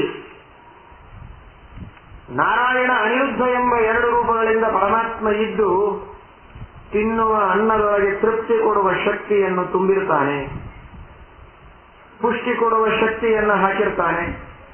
ತಾನೇ ಒಳಗೆ ನಿಂತು ಆ ಅನ್ನದೊಳಗೆ ಪರಮಾತ್ಮ ಉಂಡ ಜನರ ದೇಹಕ್ಕೆ ಪುಷ್ಟಿಯನ್ನು ಕೊಡ್ತಾನೆ ಅಂತ ಶಾಸ್ತ್ರ ಹೇಳುತ್ತದೆ. ಉಣ್ಣುವವರೊಳಗೆ ಸಂಕರ್ಷಣ ಪ್ರದ್ಯುಮ್ನಾಗಿ, ಆಕಾಶದೊಳಗೆ ಹೊಟ್ಟೆಯೊಳಗೆ ವಾಸುದೇವನಾಗಿ 5 ರೂಪದಿಂದ ಭಗವಂತ ಇದ್ದು ಊಟವನ್ನು ಮಾಡಿಸ್ತಾನೆ. ಈ ಎಲ್ಲ ಅನುಸಂಧಾನದಿಂದ ಊಟ ಮಾಡಿರ್ತಾರೆ. ಅಗಳಿನಲ್ಲಿ ಆ ಪರಮಾತ್ಮನ ಚಿಂತನವನ್ನು ಮಾಡ್ತಾರೆ. ಅಂತಹ ಪರಮಾತ್ಮ ಅನ್ನದೊಳಗಿರ್ತಾನೆ, ಉಣ್ಣುವವರೊಳಗಿರ್ತಾನೆ, ಎಲ್ಲದರೊಳಗೂ ಇದ್ದಾನೆ ಅಂತ ಅನುಸಂಧಾನವನ್ನು ಮಾಡ್ತಾ ಆ ಎಂಜಲವನ್ನು ಬಳದರೆ ಎಷ್ಟು ಶ್ರೇಷ್ಠವಾದಂತಹ ಗತಿಯನ್ನು ಹೊಂದಬಹುದು ಅಂತ ಮಾಧವನ ಕಥೆಯಿಂದ ತಿಳಿಸ್ತಾರೆ. ಮುಂದೆ ಸಾಗಿದ್ದಾನೆ. ಕಪಿಲ ತೀರ್ಥಕ್ಕೆ ಬಂದಿದ್ದಾರೆ. ರುದ್ರದೇವರ ಸನ್ನಿಧಾನ, ಕಪಿಲ ಋಷಿಗಳ ವಿಶೇಷವಾದಂತಹ ಸಾನ್ನಿಧ್ಯ ಇರುವಂತಹ ತೀರ್ಥ. ಅಲ್ಲಿ ಎಲ್ಲರೂ ಶ್ರಾದ್ದವನ್ನ ಮಾಡ್ತಾ ಇದ್ದಾರೆ. ಪೌರಾಣಿಕವಾದ ಆದೇಶವಂತೂ ಎಲ್ಲರೂ ಕಪಿಲ ತೀರ್ಥದಲ್ಲಿ ಶ್ರಾದ್ದವನ್ನ ಮಾಡಬೇಕು ಅಂತ. ಇವತ್ತಿನ ಜನಗಳಿಗೆ ಅದು ಯಾವುದು ಗೊತ್ತಿಲ್ಲ. ನೇರವಾಗಿ ಹೋಗಿ ದರ್ಶನ ಮಾಡಿಕೊಂಡು ಉಂಡಿ ಒಡೆ ದೋಸೆಗಳನ್ನು ತಿಂದು ಬಂದು ಬಿಟ್ಟರೆ ಮುಗಿದೋಯ್ತು. ತಿರುಪತಿ ಯಾತ್ರೆ ಬಹಳ ಚೆನ್ನಾಗಾಯಿತು ಅಂತ ಅನ್ಕೊಂಡ್ಬಿಡ್ತಾರೆ. ತಿರುಪತಿಯಲ್ಲಿ ಹೋದ ಮೇಲೆ ಮಾಡಬೇಕಾದದ್ದು ಏನೇನು ಅಂತ ಗೊತ್ತೇ ಇಲ್ಲ ಎಷ್ಟೋ ಜನರಿಗೆ. ಮಾಡೋದಂತೂ ದೂರ ಉಳಿ. ತಿಳಿದಾದರೂ ತಿಳಿದುಕೊಳ್ಳಬೇಕು. ಅಲ್ಲಿರುವ ಅನೇಕ ತೀರ್ಥಗಳ ಸ್ಥಾನ ಇದೆ. ಅನೇಕ ಕಡೆಗೆ ಪಿತೃತರ್ಪಣಗಳನ್ನ, ಶ್ರಾದ್ದಗಳನ್ನ ಮಾಡಿ ಭಗವಂತನ ಸನ್ನಿಧಾನದಲ್ಲಿ ತಮ್ಮ ಪಿತೃಗಳ ಉದ್ಧಾರಕ್ಕಾಗಿ ಮಾಡುವಂತಹ ಪ್ರಾರ್ಥನೆಗಳಿವೆ. ಅವುಗಳೆಲ್ಲವನ್ನ ಚೆನ್ನಾಗಿ ಅರಿತುಕೊಂಡು ತೀರ್ಥಯಾತ್ರೆಯನ್ನು ಮಾಡಬೇಕು. ಕಪಿಲ ತೀರ್ಥಕ್ಕೆ ಹೋಗಿದ್ದಾರೆ. ಪರಮ ಪವಿತ್ರವಾದಂತಹ ತೀರ್ಥ. ಇವತ್ತಿನ ಜನ ತೀರ್ಥಕ್ಕೆ, ಕ್ಷೇತ್ರಗಳಿಗೆ ಹೋದಾಗ ಅಪೇಕ್ಷೆ ಪಡುವುದು ಕೇವಲ ನಗರದೊಳಗಿರುವ ಸೌಲಭ್ಯಗಳನ್ನು ಅಲ್ಲಿ ಅಪೇಕ್ಷೆ ಪಡ್ತಾರೆ. ಹೀಗಾಗಿ ಎಲ್ಲಾ ತೀರ್ಥ ಕ್ಷೇತ್ರಗಳು ಕೂಡ ಹಾಳಾಗಿ ಹೋಗ್ತಾ ಇದೆ. ಜನರ ಅಪೇಕ್ಷೆಗಳಿಗೆ ತಕ್ಕಂತೆ ಅಲ್ಲಿ ವ್ಯವಸ್ಥೆಗಳು ಹೆಚ್ಚಾಗ್ತಾ ಇದೆ. ವ್ಯವಸ್ಥೆಗಳು ಹೆಚ್ಚಾದಂತೆ ಅವ್ಯವಸ್ಥೆ ಬಹಳ ಆಗ್ತಾ ಇದೆ. ಪಾವಿತ್ರ್ಯ ಹೋಗ್ತಾ ಇದೆ. ಹೀಗಾಗಿ ಆ ತೀರ್ಥಕ್ಷೇತ್ರಗಳ ಸ್ವಾಭಾವಿಕವಾದ ಸೌಂದರ್ಯ, ಅಲ್ಲಿರುವಂತಹ ಸ್ವಾಭಾವಿಕವಾದ ತಪೋವನದ ವಾತಾವರಣ ಇವತ್ತು ನಾವು ಕಳೆದುಕೊಳ್ತಾ ಇದ್ದೇವೆ. ಆ ಪವಿತ್ರವಾದಂತಹ ಕಪಿಲ ತೀರ್ಥ, ಅಲ್ಲಿ ಶ್ರಾದ್ದವನ್ನು ಮಾಡ್ತಾ ಇದ್ದಾರೆ. ಎಲ್ಲರೂ ಕೂಡ ಇವನು ನೋಡ್ತಾ ಇದ್ದಾನೆ. ತನಗೂ ಸಂಸ್ಕಾರ ನೆನಪಾಯಿತು. ತಾನು ಪಕ್ಷಮಾಸ ಬಂದಾಗ ಬೇಕಾದಷ್ಟು ಜನರಿಗೆ ಶ್ರಾದ್ದಗಳನ್ನು ಮಾಡಿಸಿದ್ದ ಹಿಂದೆ. ತಾನು ಚಂಡಾಳನಾಗುವಕ್ಕಿಂತಲೂ ಮೊದಲಿಗೆ ಅದೆಲ್ಲ ನೆನಪಾಯಿತು. ಎಂತಹ ಪವಿತ್ರವಾದ ಕರ್ಮ ಇದು. ಬ್ರಾಹ್ಮಣರ ವಿಶೇಷವಾದಂತಹ ಅನುಗ್ರಹವನ್ನು ಪಡೆದು ಮಾಡಬೇಕಾದಂತಹ ಈ ಕರ್ಮವನ್ನು ನಾನು ಬಿಟ್ಟುಬಿಟ್ನೆಲ್ಲ ಅಂತ ಅನಿಸಿ, ಪರವಾಗಿಲ್ಲ, ಈಗಾದರೆ ಏನಾಯಿತು, ನನಗೇನು ಹೆಚ್ಚು ಮಂತ್ರ ಗೊತ್ತಿಲ್ಲ, ತಂತ್ರ ಗೊತ್ತಿಲ್ಲ, ಎಲ್ಲ ಮರೆತು ಹೋಗಿದೆ, ನನಗೆ ಯಾವುದನ್ನು ಅನ್ನೋದಕ್ಕೆ ಅಧಿಕಾರವೂ ಉಳಿದಿಲ್ಲ, ಈಗ ಅಷ್ಟು ಭ್ರಷ್ಟನಾಗಿದ್ದೇನೆ, ಹೋಗಲಿ, ಇಲ್ಲಿಯೇ ಇರುವ ಮಣ್ಣನ್ನು ತೆಗೆದುಕೊಂಡು 3 ಪಿಂಡ ಮಾಡಿ ಇಡುತ್ತೇನೆ ಅಂತ ತಮ್ಮ ಪಿತೃಪಿತಾಮಹ ಪ್ರಪಿತಾಮಹ ಹೆಸರಿನಲ್ಲಿ ಮಣ್ಣಿನ 3 ಪಿಂಡಗಳನ್ನು ಇಟ್ಟಿದ್ದ. ಇನ್ನೇನು ಮಾಡಲಿಲ್ಲ. ಆ ಮಣ್ಣಿನ 3 ಪಿಂಡಗಳನ್ನು ಇಟ್ಟದ್ದೇ ತಡ ಪಿತೃಗಳ ಉದ್ಧಾರವಾಗಿ ಹೋಗಿದೆ. ನಿಜವಾಗಿ ಪಿಂಡವನ್ನು ಇಡಬೇಕಾದರೆ ಏನೇನು ದ್ರವ್ಯಗಳನ್ನು ಹಾಕಬೇಕು ಅಂತ ಅದಕ್ಕೆ ವಿಧಿ ಇದೆ, ಶಾಸ್ತ್ರ ಇದೆ, ಬಹಳ ಸೂಕ್ಷ್ಮ ಇದೆ. ಶ್ರಾದ್ದದಷ್ಟು ಕಠಿಣವಾದದ್ದು ಯಾವುದೂ ಇಲ್ಲ ಜಗತ್ತಿನೊಳಗೆ. ಧರ್ಮಶಾಸ್ತ್ರದಲ್ಲಿ ನಾವು ನೋಡಿದರೆ ಹೆಚ್ಚು ಕಡಿಮೆ ಧರ್ಮಶಾಸ್ತ್ರದೊಳಗಿನ 1/3 ಇದು ಕೇವಲ ಶ್ರಾದ್ದಕ್ಕಾಗಿ ಇದೆ ಅಂತ ಹೇಳಬಹುದು. ಅಷ್ಟು ವಿಸ್ತೃತವಾದಂತಹ ಶ್ರಾದ್ದದ ಪ್ರಕ್ರಿಯೆ ಇದೆ, ಬಹಳ ವಿಸ್ತೃತವಾದದ್ದು. ಶ್ರಾದ್ದಕ್ಕೆ ಕಾಲ ಏನು, ದೇಶ ಏನು, ಯಾವ ಯಾವ ದ್ರವ್ಯಗಳನ್ನು ಉಪಯೋಗಿಸಬೇಕು, ಮಾಡಿಸುವವರು ಹೇಗಿರಬೇಕು, ಊಟಕ್ಕೆ ಬರುವವರು ಎಂಥವರು ಇರಬೇಕು, ತಿಥಿ ಹೇಗಿರಬೇಕು, ಮಾಡಲಿಕ್ಕೆ ಅಧಿಕಾರ ಯಾರಿಗೆ ಯಾರಿಗಿಲ್ಲ, ಒಂದೇ ಎರಡೇ ಅದಕ್ಕೆ ವಿಷಯಗಳು, ಲೆಕ್ಕ ಇಲ್ಲದೆ ಇದ್ದಷ್ಟು. ಅಷ್ಟು ವಿಸ್ತೃತವಾದಂತಹ ಶ್ರಾದ್ದದ ವರ್ಣನೆ, ಶ್ರಾದ್ದದ ನಿಯಮಗಳು. ಅದಕ್ಕಾಗಿ ಏನಾದರೂ ಮಾತಾಡುವಾಗ ನಮ್ಮ ಬ್ರಾಹ್ಮಣರೊಳಗೆ ಮಾತನಾಡಿಕೊಳ್ಳುವಾಗ ಒಂದು ರೀತಿ ಹೇಳ್ತಾರೆ, ಬಹಳ ಯಾರಾದರೂ ಏನೋ ಆಗ್ರಹ ಪಡಿಸ್ತಾ ಇದ್ರೆ ಇದೇನು ಹೀಗೆ ಮಾಡಬೇಕು ಅಂತೇಳಿ ಶ್ರಾದ್ದ ನಿಯಮ ಏನು ಅಂತ ಕೇಳ್ತಾರೆ. ಅದರ ತಾತ್ಪರ್ಯ ಶ್ರಾದ್ದ ನಿಯಮ ಅಂದ್ರೆ ಅಷ್ಟು ಕಟ್ಟುನಿಟ್ಟಾಗಿ ಮಾಡಬೇಕಾದದ್ದು ಅಂತ ಅರ್ಥ. ಆದ್ರೆ ಇವತ್ತಿನ ಜನರಿಗೆ ಹಾಗಂದ್ರೆ ಅರ್ಥ ಆಗುದಿಲ್ಲ. ಯಾಕಂದ್ರೆ ಅದನ್ನ ಅಷ್ಟು ಏನೂ ನಿಯಮ ಇಲ್ಲದೇನೆ ಅದನ್ನು ಮಾಡ್ತಿರ್ತಾರೆ. ಆದ್ರಿಂದ ಒಂದೇ ತರಹದ ಶಬ್ದಗಳನ್ನು ನಾವು ಬಳಸ್ತಾ ಹೋದ್ರೆ ಮುಂದೆ ಹೋದಂತೆ ಅರ್ಥ ಕಳ್ಕೊಂಡ್ಬಿಡ್ತದೆ. ಶ್ರಾದ್ದವನ್ನ ಅಷ್ಟು ನಿಷ್ಠುರವಾಗಿ ಪಾಲನೆ ಮಾಡ್ತಾ ಇದ್ರು ಒಂದು ಕಾಲಕ್ಕೆ. ಹೀಗಾಗಿ ಇದೇನು ಶ್ರಾದ್ದ ನಿಯಮ ಏನು ಅಂದ್ರೆ ಅಷ್ಟು ನಿಷ್ಠುರವಾಗಿ ಪಾಲಿಸಲೇಬೇಕೇನಿದನ್ನ ಅಂತ ಅರ್ಥ. ಈಗ ಆ ಮಾತಿಗೆ ಅರ್ಥ ಉಳಿದಿಲ್ಲ. ಬಹಳ ಹಣ ಖರ್ಚು ಮಾಡ್ತಾ ಇದ್ರೆ ಅಂತಾರಲ್ಲ, ಏನ್ ನೀರು ಸುರಿದಾಗಿ ಸುರಿತಾನೆ ನೋಡ್ರಿ ಅಂತ. ಆದ್ರೆ ಇವತ್ತಿನ ಕಾಲದೊಳಗೆ ಆ ಮಾತಿಗೆ ಬಹಳ ಕಷ್ಟ ಇದೆ ಅರ್ಥ ಮಾಡಬೇಕು. ನೀರೇ ಸುರಿಯೋದು ಕಷ್ಟ ಆಗಿದೆ. ಈಗ ನೀರು ಸುರಿದಾಗಿ ಸುರಿತಾನೆ ಅಂದ್ರೆ ಬಹಳ ಜೀವಿದ್ದಾನೆ ಅಂತ ಅರ್ಥ ಆಗ್ತದೆ. ಯಾಕೆಂದ್ರೆ ನೀರು ಸಿಗುವುದೇ ಇಲ್ಲ. ಈಗ ಕಾಲ ಕಳೆದಂತೆ ಮಾತುಗಳಿಗೆ ಅರ್ಥ ಬೇರೆ ಆಗ್ತಾ ಹೋಗುತ್ತೆ. ಅಂತಹ ಕಠಿಣವಾದ ನಿಯಮ ಅದು ಶ್ರಾದ್ದ ನಿಯಮ. ಆದ್ರೆ ಇವನಿಗೆ ಎಲ್ಲಾ ನಿಯಮ ಬಿಟ್ಟ. ಎಳ್ಳಿಲ್ಲ, ಅಕ್ಕಿ ಹಾಕಲಿಲ್ಲ, ಮೊಸರಿಲ್ಲ, ಹಾಲಿಲ್ಲ, ಗರ್ಭ ಇಲ್ಲ, ತುಳಸಿ ಇಲ್ಲ, ಅನ್ನ ಇಲ್ಲ, ಬಾಳೆಹಣ್ಣಿಲ್ಲ, ಏನಿಲ್ಲ. ಪಿಂಡ ಹೇಗೆ ಮಾಡಿದ? ಬರೀ ಮಣ್ಣಿನಿಂದ ಮಾಡಿದ. ಆದರೂ ಭಗವಂತ ಸಂತೋಷಪಟ್ಟಿದ್ದಾನೆ, ಅನುಗ್ರಹ ಮಾಡಿದ್ದಾನೆ. ಯಾಕೆ ಅಂದ್ರೆ ಶ್ರದ್ಧೆಯಿಂದ ಮಾಡಿದ ಅನ್ನೋದಕ್ಕೆ. ಶ್ರಾದ್ದದಲ್ಲಿ ಮುಖ್ಯವಾಗಿರಬೇಕಾದದ್ದು ಶ್ರದ್ಧೆ. ಅದಕ್ಕಾಗಿಯೇ ಅದರ ಹೆಸರು ಶ್ರಾದ್ದ ಅಂತ. ಶ್ರದ್ಧೆಯಿಂದ ಮಾಡಿ. ಶ್ರದ್ಧೆಯಿಲ್ಲದೆ ಮಾಡಿದರೆ ಅದು ಶ್ರಾದ್ದವಾಗುವುದಿಲ್ಲ. ಹೆಸರಿಗೆ ವಿರುದ್ಧವಾಗಿ ಇದ್ದರೆ ಹೇಗೆ? ಶ್ರದ್ಧೆಯಿಲ್ಲದೆ ಶ್ರಾದ್ದ ಮಾಡುವುದು ಹೇಗೆ? ಶ್ರದ್ಧೆ ಇದ್ದರೆ ಏನಿದ್ದರೂ ಸರಿ, ಏನಿಲ್ಲದೆ ಇದ್ದರೂ ಸರಿ. ಮನುಷ್ಯನಿಗೆ ಯೋಗ್ಯತೆ ಇಲ್ಲದೇ ಇದ್ದಾಗ ಯಥಾಶಕ್ತಿ ಯಥಾವೈಭವಂ ಕರಿಷ್ಯೆ ಅಂತ ರಾಘವೇಂದ್ರ ಸ್ವಾಮಿಗಳು ಅಂತಾರಲ್ಲ, ಹಾಗೆ ಶಕ್ತಿ ವೈಭವ ಎಷ್ಟಿದೆ ಅಷ್ಟನ್ನೇ ಶ್ರದ್ಧೆಯಿಂದ ಮಾಡಿದರೆ ಸಾಕು, ದೇವರು ಸ್ವೀಕಾರ ಮಾಡಿ. ಆದರೆ ಶ್ರದ್ಧೆ ಇದೆ ಅಂತ ಹೇಳಿ ನಾನು ಯೋಗ್ಯತೆಗೆ ವಂಚನೆ ಮಾಡ್ತೇನೆ ಅಂದ್ರೆ ಮಾತ್ರ ಭಗವಂತ ಕೇಳುವುದು. ಒಬ್ಬ ಬ್ರಾಹ್ಮಣನಿಗೆ ಮನೆಯೊಳಗೆ ಏನಿರಲಿಲ್ಲ, ಸಾಸಿವೆ ಕಾಳು ಮಾತ್ರ ಉಳಿದಿತ್ತು. ಅದನ್ನೇ ತೆಗೆದುಕೊಂಡ ಪಿಂಡ ಪ್ರದಾನ ಮಾಡಿದ. ಪಿತೃಗಳೇ ಉದ್ಧಾರ ಆಯಿತು. ಬಹಳ ಬಡತನದೊಳಗಿದ್ದ. ಈ ಶ್ರಾದ್ದ ಅಂದ್ರೆ ಏನೋ ಅಮಂಗಲವಾದ ಕಾರ್ಯ ಅಂತ ತಿಳ್ಕೋಬೇಡಿ, ಬಹಳ ಮಹತ್ವದ್ದದು. ಪಿತೃಗಳನ್ನ ಸಂತೋಷ ಪಡಿಸದೇ ಇದ್ರೆ, ಪಿತೃದೇವತೆಗಳಲ್ಲಿರುವ ವಾಯುದೇವರು ಭಗವಂತ, ಪ್ರದ್ಯುಮ್ನ ಸಂಕರ್ಷಣ ವಾಸುದೇವ ರೂಪಿಯಾದ ಜನಾರ್ದನ ರೂಪಿಯಾದ ಪರಮಾತ್ಮನನ್ನು ಸಂತೋಷ ಪಡಿಸದೇ ಇದ್ರೆ ಬಹಳ ಅನರ್ಥಗಳಾಗತ್ತೆ. ಸಂತಾನವಾಗದೇ ಇರುವುದಕ್ಕಿರುವ ಅನೇಕ ಕಾರಣಗಳಲ್ಲಿ ಪಿತೃಗಳ ಪೂಜೆಯನ್ನು ಮಾಡದೇ ಇರುವುದು, ಶ್ರಾದ್ದ ಮಾಡದೇ ಇರುವುದು ಒಂದು ಕಾರಣ. ಐಶ್ವರ್ಯ ಭ್ರಷ್ಟನಾಗುವುದಕ್ಕೂ ಕಾರಣ, ಮನೆಯಲ್ಲಿ ಮದುವೆ ಬೇಗನೆ ಆಗದೇ ಇರುವುದಕ್ಕೂ ಕಾರಣ, ಇನ್ನನೇಕ ತರಹದ ಮಾನಸಿಕವಾದ ವ್ಯಥೆಗಳು ಬರುವುದಕ್ಕೂ ಪಿತೃದೋಷ ಕಾರಣ ಅಂತ ಶಾಸ್ತ್ರ ಹೇಳುತ್ತದೆ. ಹೀಗಾಗಿ ಅವನು ಐಶ್ವರ್ಯ ಭ್ರಷ್ಟನಾಗಿ ಒದ್ದಾಡುವ ಮನುಷ್ಯ ಭಕ್ತಿಯಿಂದ ಶ್ರಾದ್ದ ಮಾಡಿದ. ಬೇಕಾದಷ್ಟು ಐಶ್ವರ್ಯ ಬಂತು ಅವನಿಗೆ, ಪಿತೃಗಳ ಅನುಗ್ರಹವಾಯಿತು. ಐಶ್ವರ್ಯ ಬಂದ ಮೇಲೂ ವಿಚಾರ ಮಾಡಿದ, ಅಂತೂ ನಾನು ಸಾಸಿವೆ ಇಟ್ಟು ಸಾಸಿವೆಯಿಂದ ಪಿಂಡ ಮಾಡಿ ನಾನು ಇಟ್ಟಿದ್ದಕ್ಕೆ ಐಶ್ವರ್ಯ ಬಂದಿದೆ ಅಂದ್ರೆ ಅದನ್ನೇ ಮುಂದುವರೆಸೋಣ ಅಂತ. ಬೇಕಾದಷ್ಟು ಐಶ್ವರ್ಯ ಬಂದಿದೆ. ಪಂಚಭಕ್ಷ ಪರಮಾನ್ನಗಳನ್ನು ಮಾಡಿ ಬ್ರಾಹ್ಮಣರನ್ನ ಕರೆದು ಊಟಕ್ಕೆ ಹಾಕಿ ಒಳ್ಳೆಯ ಪಿಂಡ ಪ್ರದಾನ ಮಾಡೋ ಯೋಗ್ಯತೆ ಬಂತು. ಬಂದರೂ ಅದನ್ನೇ ಮಾಡಿದ, ಮತ್ತೆ ಐಶ್ವರ್ಯ ಭ್ರಷ್ಟನಾದ. ದೇವರಂದ, ನಿನಗೆ ಗತಿ ಇಲ್ಲದೆ ಇದ್ದಾಗ ನೀನು ಏನು ಮಾಡಿದರೂ ಒಳ್ಳೇದು ಮಾಡ್ತೇನೆ ಅಂತ ನಾನು ಅನುಗ್ರಹ ಮಾಡಿದರೆ, ಎಲ್ಲಾ ಸಂಪತ್ತನ್ನು ಕೊಟ್ಟಾಗಲೂ ಮತ್ತೆ ವಂಚನೆ ಮಾಡಿದರೆ ನಾನು ಕ್ಷಮೆ ಮಾಡೋದಿಲ್ಲ ಅಂತಾನೆ ಪರಮಾತ್ಮ. ಹಾಗೆ ಮಾಧವ ಅವತ್ತು ಮಣ್ಣಿನಿಂದ ಪಿಂಡ ಇಟ್ಟ, ಯಾರು ಪುರೋಹಿತರನ್ನು ಕರೆಸಲಿಲ್ಲ ಅಂದ್ರೆ ಎಂಥ ಒಳ್ಳೆಯ ವಿಚಾರ ಸಿಕ್ತಿವತ್ತು ಪುರಾಣದಲ್ಲಿ. ಇದನ್ನ ನೋಟ್ ಮಾಡಿ ಇಟ್ಕೋಬೇಕು. ಇಷ್ಟು ದಿವಸ ಯಾವುದನ್ನು ನಾವು ನೋಟ್ಬುಕ್ ತಂದು ನೋಟ್ ಮಾಡ್ಕೊಳ್ಳಿಲ್ಲ, ಕೇಳಿ ಹಾಗೆ ಎದ್ದು ಹೋಗಿವಿ. ಈ ವಿಷಯ ಮಾತ್ರ ಬರೆದಿಟ್ಟುಕೊಳ್ಳುವಂತಹ ವಿಷಯ ನೋಡಿ. ಬರೆದಿಟ್ಟುಕೊಳ್ಳೋದಕ್ಕಿಂತಲೂ ಇದನ್ನ ಪ್ರಿಂಟ್ ಮಾಡಿ ಎಲ್ಲಾ ಪುರೋಹಿತರ ಮನೆಗೆ ಪೋಸ್ಟ್ ಮಾಡಿಬಿಡೋದು ಒಳ್ಳೆಯದು. ನೀವು ಬರಬೇಡಿ ಮುಂದಿನ ತಿಥಿ ಹೇಳಿಕೊಂಡು, ಯಾಕಂದ್ರೆ ತಿಥಿಯನ್ನು ಹುಡುಕಿಕೊಂಡು ಪುರೋಹಿತರೇ ಬಂದು ಹೇಳಿದಾಗ ಇವರಿಗೆ ನೆನಪು, ಅಲ್ಲಿವರೆಗೆ ನೆನಪಿರುವುದಿಲ್ಲ. ನಿಮ್ಮ ಅಪ್ಪನ ಶ್ರಾದ್ದ ಇದೆ ಅಂತ ಮತ್ತೊಬ್ರು ಬಂದು ಹೇಳೋದು. ಇನ್ ಯಾವ ಶ್ರಾದ್ದ ಯಾವ ಪಕ್ಷಕ್ಕೂ ಮನೆಗೆ ಬರಬೇಡಿ, ನಮ್ಮ ಮನೆ ಬಾಗಿಲದೊಳಗೆ ಬೇಕಾದಷ್ಟು ಮಣ್ಣು ಬಿದ್ದಿದೆ, ಮಣ್ಣಿನ ಪಿಂಡ ಮಾಡಿ ನಾವಿಟ್ಟು ಮುಗಿಸಿಬಿಡ್ತೇವೆ, ನಮಗೆ ಯಾವ ಮಂತ್ರ ಬೇಡ ತಂತ್ರ ಬೇಡ ಅಂತ. ಆದ್ರೆ ಭಗವಂತ ಹಾಗೆ ಕೇಳುವುದಿಲ್ಲ.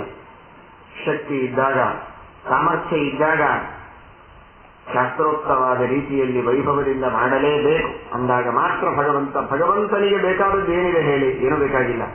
ತ್ಯಾಗವೇ ಅವನಿಗೆ ಬೇಕಾದದ್ದು.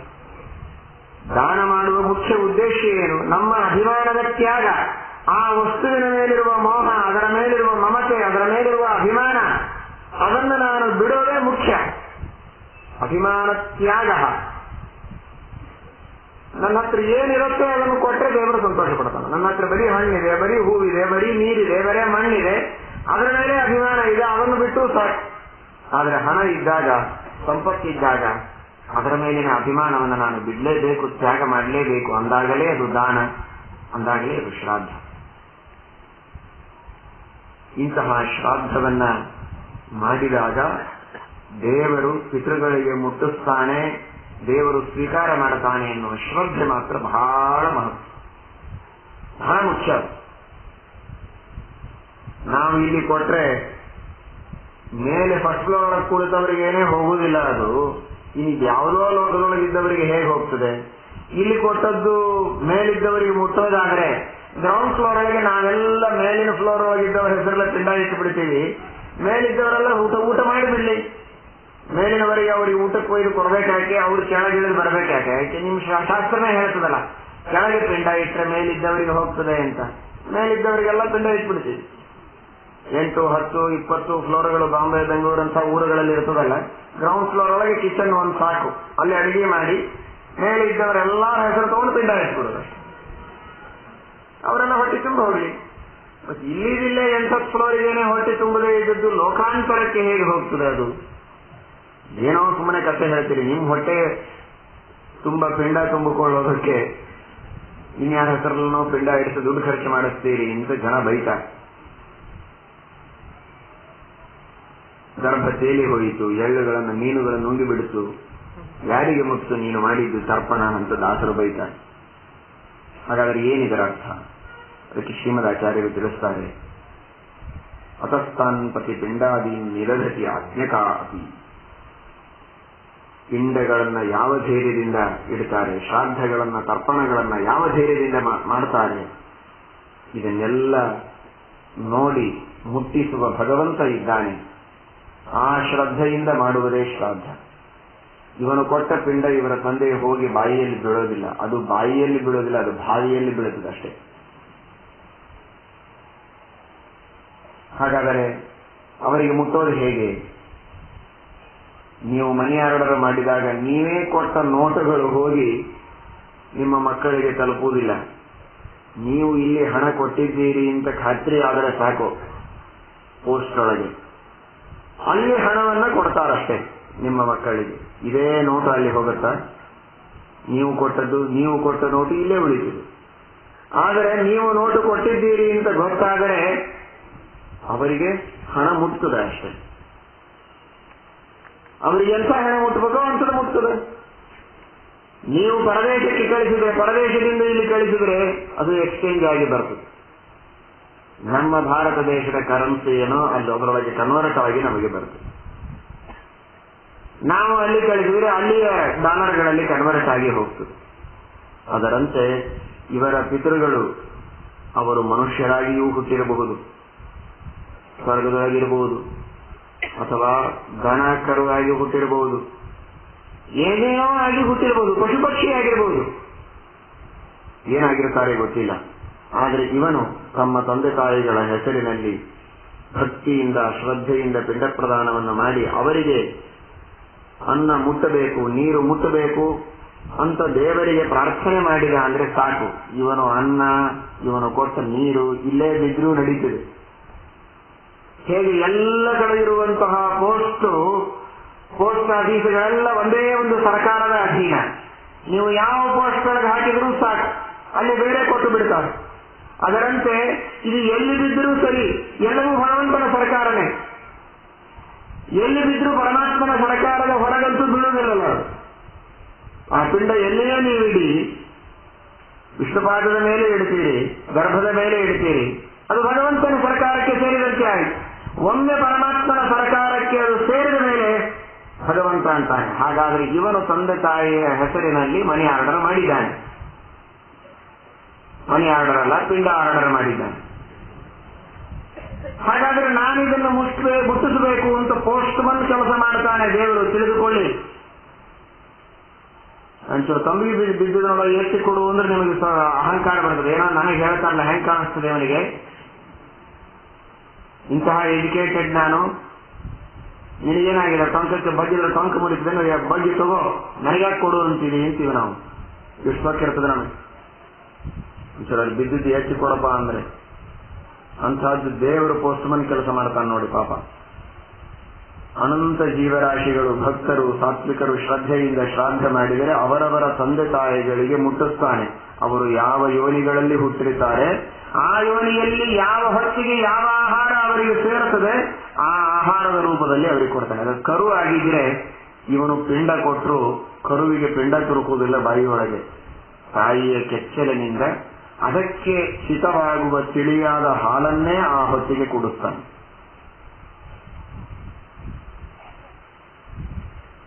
ಪಕ್ಷಿಯಾಗಿದ್ದರೆ ಅದರ ತಾಯಿ ಹೋಗಿ ಹುಡುಕಿಕೊಂಡು ಬಂದು ಹಣ್ಣನ್ನು ಹಂಪಲನ್ನು ತನ್ನ ಮಗುವಿನ ಬಾಯಿಯಲ್ಲಿ ತನ್ನ ಚುಂಚಿನಿಂದ ಆ ಹೊತ್ತಿಗೆ ಬಾಯಿಯಲ್ಲಿ ಹಾಕತ್ತೆ.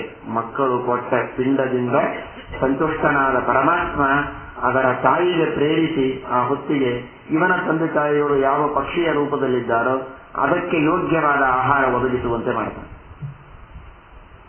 ಇದೆಲ್ಲ ಮಾಡುವವರು ಪಿತೃದೇವತೆಗಳು, ಅವರಲ್ಲಿ ಅಂತರ್ಯಾಮಿಯಾದ ವಾಯುದೇವರು, ಪ್ರದ್ಯುಮ್ನ ಸಂಕರ್ಷಣ ವಾಸುದೇವ ರೂಪಿಯಾದ ಭಗವಂತ. ವಿಶೇಷವಾಗಿ ಈ ಮುಟ್ಟಿಸುವ ಕೆಲಸವನ್ನ ಮಾಡುವವನು ಸಂಕರ್ಷಣ ರೂಪಿಯಾದಂತಹ ಭಗವಂತ ಎಂಬುದಾಗಿ ಛಂದೋಗ್ಯೋಪನಿಷತ್ತಿನಲ್ಲಿ ಉಪನಿಷತ್ ಭಾಷ್ಯದಲ್ಲಿ ಶ್ರೀಮದ್ ಆಚಾರ್ಯರು ಈ ಮಾತನ್ನು ತಿಳಿಸ್ತಾರೆ. ಬಹಳ ಮಹತ್ವದ ಮಾತಿದೆ. ಆ ಪರಮಾತ್ಮನಿಗೆ ಅದಕ್ಕಾಗಿಯೇ ಸಂಕರ್ಷಣ ಅಂತ ಕರೀತಾರೆ. ಎಲ್ಲವನ್ನ ಚೆನ್ನಾಗಿ ತಾನೇ ಸೆಳೆದುಕೊಂಡು ಅದರ ಸಾರವನ್ನ ಅವರವರಿಗೆ ಯೋಗ್ಯವಾದ ರೀತಿಯಲ್ಲಿ ಭಗವಂತ ಮುಟ್ಟಿಸ್ತಾನೆ. ಕೊಟ್ಟ ಪಿಂಡವೇ, ಕೊಟ್ಟ ತಿಲವೇ, ಕೊಟ್ಟ ಎಳ್ಳೆ ಅವರಿಗೆ ಮುಟ್ಟುತ್ತದೆ ಎಂಬ ಉದ್ದೇಶದಿಂದ ಶ್ರಾದ್ದ ಮಾಡುವುದಲ್ಲ. ಭಕ್ತಿಯಿಂದ ಕೊಟ್ಟಾಗ ಅದನ್ನು ನೋಡಿ ಸಂತೋಷಪಟ್ಟ ದೇವರು ಅವರಿಗೆ ಮುಟ್ಟಿಸ್ತಾನೆ ಎಂಬ ಶ್ರದ್ಧೆಯಿಂದ ಮಾಡುವುದೇ ಶ್ರಾದ್ದ. ಈ ವಿಶ್ವಾಸದಿಂದ ಮಾಧವ ತಾನು ಕೊಟ್ಟದ್ದು ಕೇವಲ ಮಣ್ಣಾದರೂ ಕೂಡ ಈ ಮಣ್ಣು ಅವರ ಬಾಯಿಗೆ ಬೀಳೋದಿಲ್ಲ ಅಂತ ಅವನಿಗೆ ಗೊತ್ತು. ಇದನ್ನು ನೋಡಿ ಸಂತೋಷಪಟ್ಟ ದೇವರು ಅವರಿಗೇನು ಕೊಡಬೇಕೋ ಅದನ್ನು ಕೊಡ್ತಾನೆ ಅನ್ನುವ ಶ್ರದ್ಧೆಯಿಂದ ಶ್ರಾದ್ದವನ್ನು ಮಾಡಿದ್ದಾನೆ. ಶ್ರಾದ್ದದಿಂದ ಸಂತುಷ್ಟರಾದ ದೇವತೆಗಳು ಭಗವಂತ ಉದ್ಧಾರ ಮಾಡಿದ್ದಾರೆ. ಮುಂದೆ ಅವರ ಜೊತೆಗೆ ಹಾಗೆ ಪರ್ವತವನ್ನು ಏರ್ತಾ ಇದ್ದಾನೆ. ಭೂಧರ ಸ್ಪರ್ಶ ಮಾತ್ರೇಣ ಸವಘಂ ಪರ್ಯತಪ್ಯತೆ ಮಾಧವಸ್ಯ ಅಪವತ್ ಕಷ್ಟಂ ಯಥಾವೈ ಮಕ್ಷಿಕಾಶಿನ. ನೊಣ ತಿಂದರೆ ಹೇಗೆ ಹೊಟ್ಟೆಯಲ್ಲಿ ಸಂಕಟವಾಗಿ ವಾಂತಿಯಾಗಬೇಕು, ಹಾಗೆ ಒಳಗಿರುವ ಪಾಪ ಮಾಡಿದ್ದೆಲ್ಲ ಕುದೀತಾ ಇದೆ. ಯಾವಾಗ ಹೊರಗೆ ಹೋದೇನೋ ಅಂತ ಅನಿಸ್ತಾ ಇದೆ. ಆ ಒಳಗಿರುವ ಪಾಪ ಪುರುಷನಿಗೆ ಇವನ ಹೊಟ್ಟೆಯೊಳಗೆ ಇರೋ ಸಾಮರ್ಥ್ಯ ಬರ್ತಾ ಇಲ್ಲ. ಪರ್ವತದ ಸ್ಪರ್ಶವಾದದ್ದೇ ತಡ.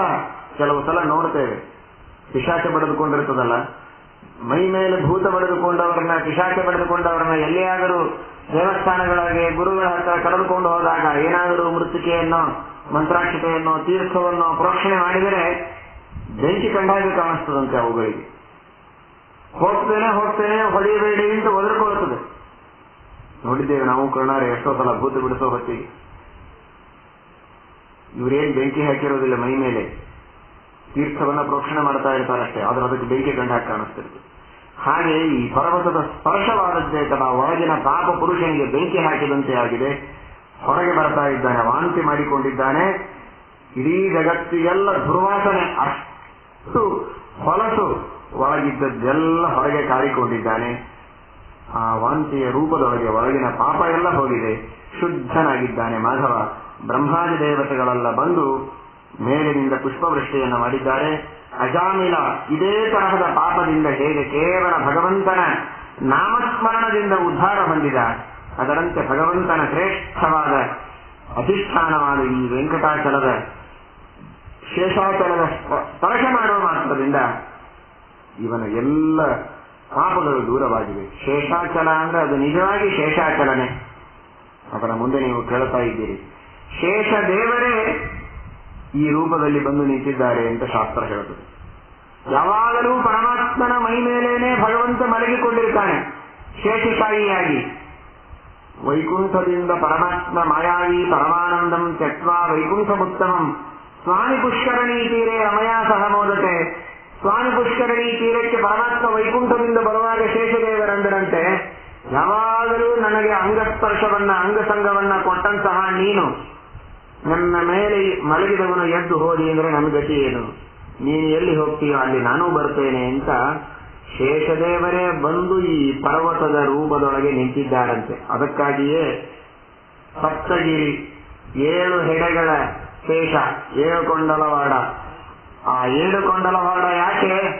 ಸಪ್ತ ಹೆಡೆಗಳಿಂದ ಶೇಷದೇವರೇ ಇಲ್ಲಿ ನಿಂತು ಭಗವಂತನಿಗೆ ತಮ್ಮ ಮೈಯನ್ನು ಸಮರ್ಪಣೆ ಮಾಡಿದ್ದಾರೆ ಪರ್ವತದ ರೂಪದಲ್ಲಿ ಅಂತ. ಅಷ್ಟು ಪವಿತ್ರವಾದದ್ದು ಆ ಪರ್ವತ.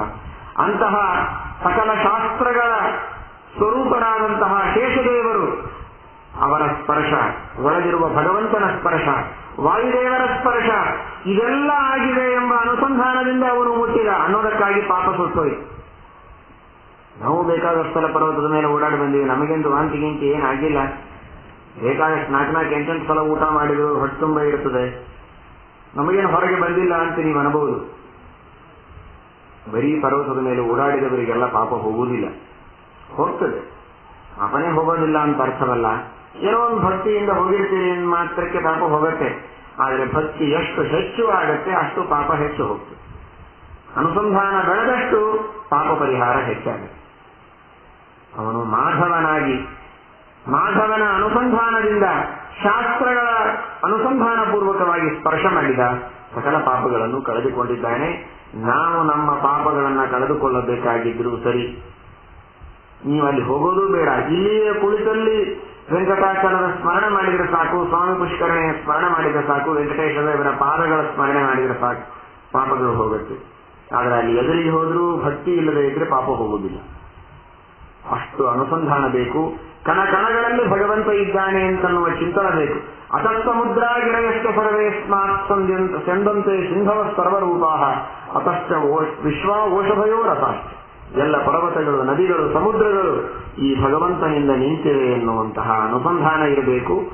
ಆಗ ಮಾತ್ರ ಆ ಪರ್ವತದ ಸ್ಪರ್ಶದಿಂದ ನಮ್ಮ ಪಾಪಗಳು ಹೋಗುತ್ತೆ. ಆಗ ಬ್ರಹ್ಮದೇವರು ಪ್ರತ್ಯಕ್ಷರಾಗಿ ಅನುಗ್ರಹ ಮಾಡಿ ಹೇಳ್ತಾರೆ, ನಿನ್ನ ಪಾಪಗಳೆಲ್ಲ ಹೋಗಿವೆ, ಇನ್ನು ಮೇಲೆ ನೀನು ನಿನ್ನ ಧರ್ಮಗಳ ಅನುಷ್ಠಾನವನ್ನು ಮಾಡು, ಮುಂದಿನ ಜನ್ಮದಲ್ಲಿ ಶ್ರೇಷ್ಠ ರಾಜನಾಗಿ ನೀನು ಹುಟ್ಟಿಯ.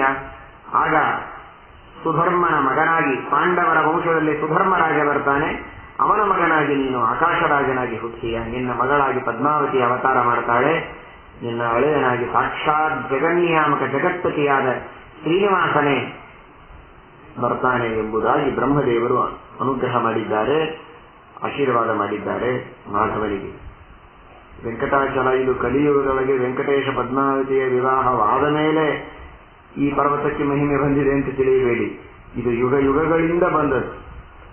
ಶ್ರೀನಿವಾಸನ ಸನ್ನಿಧಾನ, ಶ್ರೀನಿವಾಸನ ಸಾಕ್ಷಾತ್ಕಾರ ಆ ಪರ್ವತದ ಮೇಲೆ ಕಳೆದ ಹಿಂದಿನ ಯುಗಗಳಲ್ಲೇ ಅನೇಕ ಜ್ಞಾನಿಗಳಿಗೆ ಆಗಿದೆ. ಕಲಿಯುಗದಲ್ಲಿ ವಿಶೇಷವಾಗಿ ಭಗವಂತ ಇಲ್ಲಿ ಸನ್ನಿಹಿತನಾಗಿದ್ದಾನೆ ಎನ್ನುವುದನ್ನು ಮಾತ್ರ ನಾವು ಅರ್ಥ ಮಾಡಿಕೊಳ್ಳಬೇಕು. ಆಗ ಈ ಪರ್ವತಕ್ಕೆ ವೆಂಕಟಾಚಲ ಎಂಬ ಹೆಸರು ಬಂದಿದೆಯಂತೆ. ಯಾಕೆ ಅಂದರೆ ವೇಂ ಅಂದರೆ ಪಾಪ. ನೀವು ಕೇಳಿದ್ದೀರಿ ರಾಘವೇಂದ್ರ ಅನ್ನುವ ಶಬ್ದದ ಅರ್ಥ ಕೇಳುವಾಗ ವೇಂ ಅನ್ನುವ ಶಬ್ದಕ್ಕೆ ಪಾಪ ಅಂತ ಅರ್ಥ ಇದೆ. ಕಟ ಅಂದರೆ ಸುಟ್ಟು ಹಾಕುವುದು, ಕಟದಾಹೆ, ಪಾಪಗಳನ್ನ ಸುಟ್ಟು ಹಾಕುವ ಪರ್ವತ ಇದು. ಆದ್ದರಿಂದ ವೆಂಕಟಾಚಲ ಅಂತ ಹೆಸರು ಬಂತು. ಹಿಂದಿನ ಯುಗಗಳಲ್ಲಿ ಬರದೇ ಇರುವ ಹೆಸರು ಕಲಿಯುಗದಲ್ಲಿ ಬರುವುದಕ್ಕೆ ಕಾರಣ ಹಿಂದಿನ ಯುಗಗಳಲ್ಲಿ ಅಷ್ಟು ಶಕ್ತಿ ಇರಲಿಲ್ಲ ಅಂತಲ್ಲ, ಹಿಂದಿನ ಯುಗಗಳಲ್ಲಿ ಪಾಪ ಮಾಡುವವರು ಬಹಳ ಇರಲಿಲ್ಲ. ಪಾಪ ಮಾಡುವ ಬಹಳ ಜನರು ಕಲಿಯುಗದೊಳಗೆ ಇದ್ದಾರೆ. ಆದ್ದರಿಂದ ಕಲಿಯುಗದೊಳಗೆ ಇದಕ್ಕೆ ಪಾಪವನ್ನ ಸುಡುವ ಪರ್ವತ ಅಂತ ಹೆಸರು. ವೆಂಕಟಾಚಲ ಅಂದ್ರೆ ಪಾಪ ಸುಡುವ ಪರ್ವತ. ಪಾಪ ಸುಡುವ ಪರ್ವತ ಅಂತ ಹೆಸರು ಯಾಕೆ ಬಂತು ಅಂದ್ರೆ ಪಾಪ ಮಾಡುವ ಜನರು ಹೆಚ್ಚಾದದ್ದರಿಂದ ಪಾಪ ಸುಡುವ ಕೆಲಸವೂ ಪರ್ವತಕ್ಕೆ ಹೆಚ್ಚಾಯಿತು. ಆದ್ದರಿಂದ ಆಗ ಅದಕ್ಕೆ ವೆಂಕಟಾಚಲ ಎಂಬ ಹೆಸರು ಕಲಿಯುಗದಲ್ಲಿ ಸಾರ್ಥಕವಾಗಿದೆ. ವರಾಹ ಪುರಾಣ ಇನ್ನೊಂದು ಅರ್ಥವನ್ನ ಹೇಳುತ್ತದೆ. ವೇಂ ಇದು ಅಮೃತ ಬೀಜ. ವೇಂ ಅನ್ನೋದು ಅಮೃತ ಬೀಜ. ಎಷ್ಟು ಸುಂದರವಾಗಿದೆ ನೋಡಿ. ಇದು ಎರಡು. ಅವತ್ತು ಹೇಳಿದೆ ನಾನು ನಿಮಗೆ, ಇದು ಇಂಗ್ಲಿಷ್ ಒಳಗೆ ವೇ ಅಂದ್ರೆ ದಾರಿ ಅಂತ ಅರ್ಥ. ದಾರಿ ಎರಡು, ಒಂದು ಮೋಕ್ಷದ ದಾರಿ, ಇನ್ನೊಂದು ನರಕದ ದಾರಿ. ಆ ಎರಡೂ ದಾರಿಗಳು ಈ ವೇ ಅನ್ನೋ ಶಬ್ದಕ್ಕೆ ಅರ್ಥ. ವೇಂ ಅಂದ್ರೆ ಅಮೃತ ಬೀಜ, ಅದು ಜ್ಞಾನವನ್ನ ಹೇಳಿಕೊಡುವಂತಹ ಮೋಕ್ಷ ಸಾಧನವನ್ನ ಹೇಳಿಕೊಡುವ ಶಬ್ದವೂ ಹೌದು. ನರಕಕ್ಕೆ ವೇ ದಾರಿಯಾದಂತಹ ಪಾಪವನ್ನ ಹೇಳಿಕೊಡುವ ಶಬ್ದವೂ ಹೌದು. ವೇಂಕಟ ಪಾಪವನ್ನ ನರಕದ ದಾರಿಯನ್ನು ಕಟ್ ಮಾಡುತ್ತದೆ. ವೇಂ ಅಂದ್ರೆ ಅಮೃತ ಬೀಜ, ಜ್ಞಾನ, ಮೋಕ್ಷ ಸಾಧನ, ಅಂತಹ ಜ್ಞಾನವನ್ನ ಕೊಟ್ಟು, ಕಟ ಅಂದ್ರೆ ಐಶ್ವರ್ಯ, ಐಹಿಕವಾದ ಐಶ್ವರ್ಯವನ್ನೂ ಕೊಡುತ್ತದೆ, ಅಮೃತವನ್ನೂ ಕೊಡುತ್ತದೆ, ಮೋಕ್ಷವನ್ನೂ ಕೊಡುತ್ತದೆ ಈ ಪರ್ವತ. ಆದ್ದರಿಂದಲೂ ಇದಕ್ಕೆ ವೆಂಕಟಾಚಲ ಎಂಬಂತಹ ಹೆಸರು ಸಾರ್ಥಕವಾಗಿದೆ ಎಂಬುದಾಗಿ ವರಾಹ ಪುರಾಣ ನಮಗೆ ತಿಳಿಸುತ್ತದೆ. ಇಂತಹ ಶ್ರೇಷ್ಠವಾದ ಈ ವೆಂಕಟಾಚಲದ ಮಹಿಮೆಯನ್ನು ಕಲಿಯುಗದಲ್ಲಿ ಈ ರೀತಿಯಾಗಿ ಅನುಸಂಧಾನ ಮಾಡಬೇಕು ಎಂಬುದಾಗಿ ಶತಾನಂದರು ಜನಕರಾಜನಿಗೆ ತಿಳಿಸ್ತಾ ಇದ್ದಾರೆ. ಇಲ್ಲಿರುವ ಸ್ವಾಮಿ ಪುಷ್ಕರಣಿ ಎಂಬ ನದಿಗೆ ಸ್ವಾಮಿ ಪುಷ್ಕರಣಿ ಎಂಬ ಹೆಸರು ಬರುವುದಕ್ಕೆ ಕಾರಣ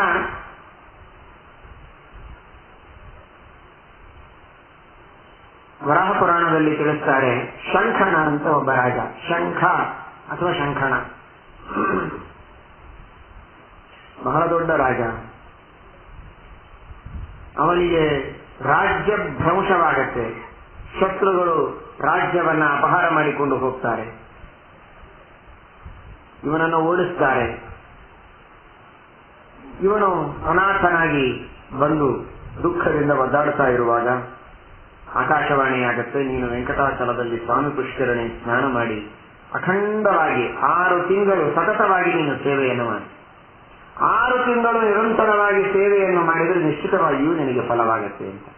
ಇವನು ನಿತ್ಯದಲ್ಲಿ 3 ಸಲ ಸ್ವಾಮಿ ಪುಷ್ಕರಣಿಯಲ್ಲಿ ಸ್ನಾನ ಮಾಡಿ ಅಖಂಡವಾಗಿ ತಪಸ್ಸು ಮಾಡ್ತಾ ಇದ್ದಾನೆ. ಸ್ವಾಮಿ ಪುಷ್ಕರಣಿಯ ಮಧ್ಯದಿಂದ ಭಗವಂತ ಪ್ರತ್ಯಕ್ಷನಾಗಿ ಇವನಿಗೆ ಅನುಗ್ರಹ ಮಾಡುತ್ತಾನೆ. ಪರಮಾತ್ಮನ ಎದುರಿಗೆ ಇವನು ಬೇಡಿಕೊಳ್ತಾನೆ. ಸ್ವಸ್ವಾಮಿ ಭಾವೋ ಧ್ರುವ ಏಷ ಯತ್ರ ತರ್ಹ್ಯಚ್ಯುತೆ ಸಾವಿತಿ ಕೃತ್ಯ ಯೋಗ ಅಂತ ಶ್ರೀಮದ್ಭಾಗವತದಲ್ಲಿ ಹೇಳಿದಂತೆ, ನೀನೇ ನಿಜವಾದ ಸ್ವಾಮಿ, ನೀನೇ ಜಗತ್ತಿಗೆ ರಾಜ, ನೀನೇ ಜಗತ್ತಿಗೆ ಒಡೆಯ. ಆದರೆ ನಿನ್ನ ದಾಸರಾಗಿ ನಿನ್ನ ಆಜ್ಞೆಯಂತೆ ನಾವು ನಿನ್ನ ಪ್ರತಿನಿಧಿಯಾಗಿ ಏನೋ ರಾಜ್ಯವನ್ನ ಆಳ್ತಾ ಇದ್ದೇವೆ. ಹೀಗೆ ಶತ್ರುಗಳು ಅಪಹಾರ ಮಾಡಿಕೊಂಡು ಹೋಗಿದ್ದಾರೆ, ಹೇಗಾದರೂ ಮಾಡಿ ನನ್ನನ್ನು ಉದ್ಧಾರ ಮಾಡಬೇಕು ಅಂತ. ಆಗ ಭಗವಂತ ಅನುಗ್ರಹ ಮಾಡಿ ಇವನ ಮೇಲೆ ಕೃಪಾದೃಷ್ಟಿಯನ್ನು ಬೀರಿದ್ದಾನೆ. ಪುನಃ ಇವನಿಗೆ ಮರಳಿ ಹೋದ ರಾಜ್ಯ ದೊರಕುವಂತೆ ಮಾಡಿದ್ದಾನೆ. ಇವನೇನು ಪ್ರಯತ್ನ ಮಾಡಿಲ್ಲ. ಇವನು ಹೋಗೋದರೊಳಗೆ ಇವನನ್ನು ಹುಡುಕಿಕೊಂಡು ಬಂದು ಶತ್ರುಗಳೇ ಇವನಿಗೆ ರಾಜ್ಯವನ್ನ ಒಪ್ಪಿಸಿ ನಮಸ್ಕಾರ ಮಾಡಿ ಹೋಗಿದ್ದಾರೆ. ಯಾಕೆ? ಯಾರಿಗೂ ರಾಜ್ಯ ದಕ್ಕಲೇ ಇಲ್ಲ. ಅಪಹಾರ ಮಾಡಿಕೊಂಡು ಹೋದಂತಹ ಶತ್ರುಗಳೇ ತಾವೇ ಜಗಳಾಡಿ ನನಗೆ ನನಗೆ ಅಂತ ಹೊಡೆದಾಡಿಕೊಂಡು ಯಾರಿಗೂ ಸಿಗದಂತೆ ಇದು ನಮಗೆ ದಕ್ಕುವುದಲ್ಲ, ಇದು ಶಂಖನೆಂಬ ರಾಜನಿಗೆ ದಕ್ಕುವುದು ಅಂತ ಇವನನ್ನು ಅವರು ಹುಡುಕುತ್ತಾ ಬಂದಿದ್ದಾರೆ. ಇವನನ್ನು ಹುಡುಕಿ ಬಂದು ಇವನಿಗೆ ಒಪ್ಪಿಸಿ ಕೃಷ್ಣಾರ್ಪಣೆ ಹೇಳಿದ್ದಾರೆ. ಶ್ರೀನಿವಾಸನ ಮಹಿಮೆ ಎಷ್ಟು ಅದ್ಭುತವಾದದ್ದು ನೋಡಿ. ಶ್ರೀನಿವಾಸ ದೇವರು ಹೋಗಿ ಯಾವರ ಶತ್ರುಗಳನ್ನು ಸಂಹಾರ ಮಾಡಲಿಲ್ಲ, ಇವನ ರಾಜ್ಯವನ್ನ ಮತ್ತೆ ಕಸಿದುಕೊಂಡು ಕೊಡಲಿಲ್ಲ. ವಾಮನ ದೇವರು ಬಲಿರಾಜನಿಂದ ಕಸಿದುಕೊಂಡು ಇಂದ್ರನಿಗೆ ಕೊಟ್ಟಂತೆ. ಆದರೆ ಪರಮಾತ್ಮನ ಇಚ್ಛಾ ಮಾತ್ರದಿಂದ ರಾಜರೇ ಧಾವಿಸಿ ಬಂದು ಇವನಿಗೆ ಕೊಟ್ಟು ಹೋಗಿದ್ದಾರೆ. ಅವತ್ತಿನಿಂದ ಇದಕ್ಕೆ ಸ್ವಾಮಿ ಪುಷ್ಕರಣಿ ಅಂತ ಹೆಸರು ಸಾರ್ಥಕವಾಗಿ. ಮೊದಲಿನಿಂದಲೂ ಇದು ಸ್ವಾಮಿ ಪುಷ್ಕರಣಿ. ಎಲ್ಲ ಪುಷ್ಕರಣಿಗಳಲ್ಲಿ, ತೀರ್ಥಗಳಲ್ಲಿ ಸ್ವಾಮಿನಿ ಬಹಳ ಶ್ರೇಷ್ಠವಾದದ್ದು. ಆದ್ದರಿಂದಲೂ ಸ್ವಾಮಿ ಪುಷ್ಕರಣಿ.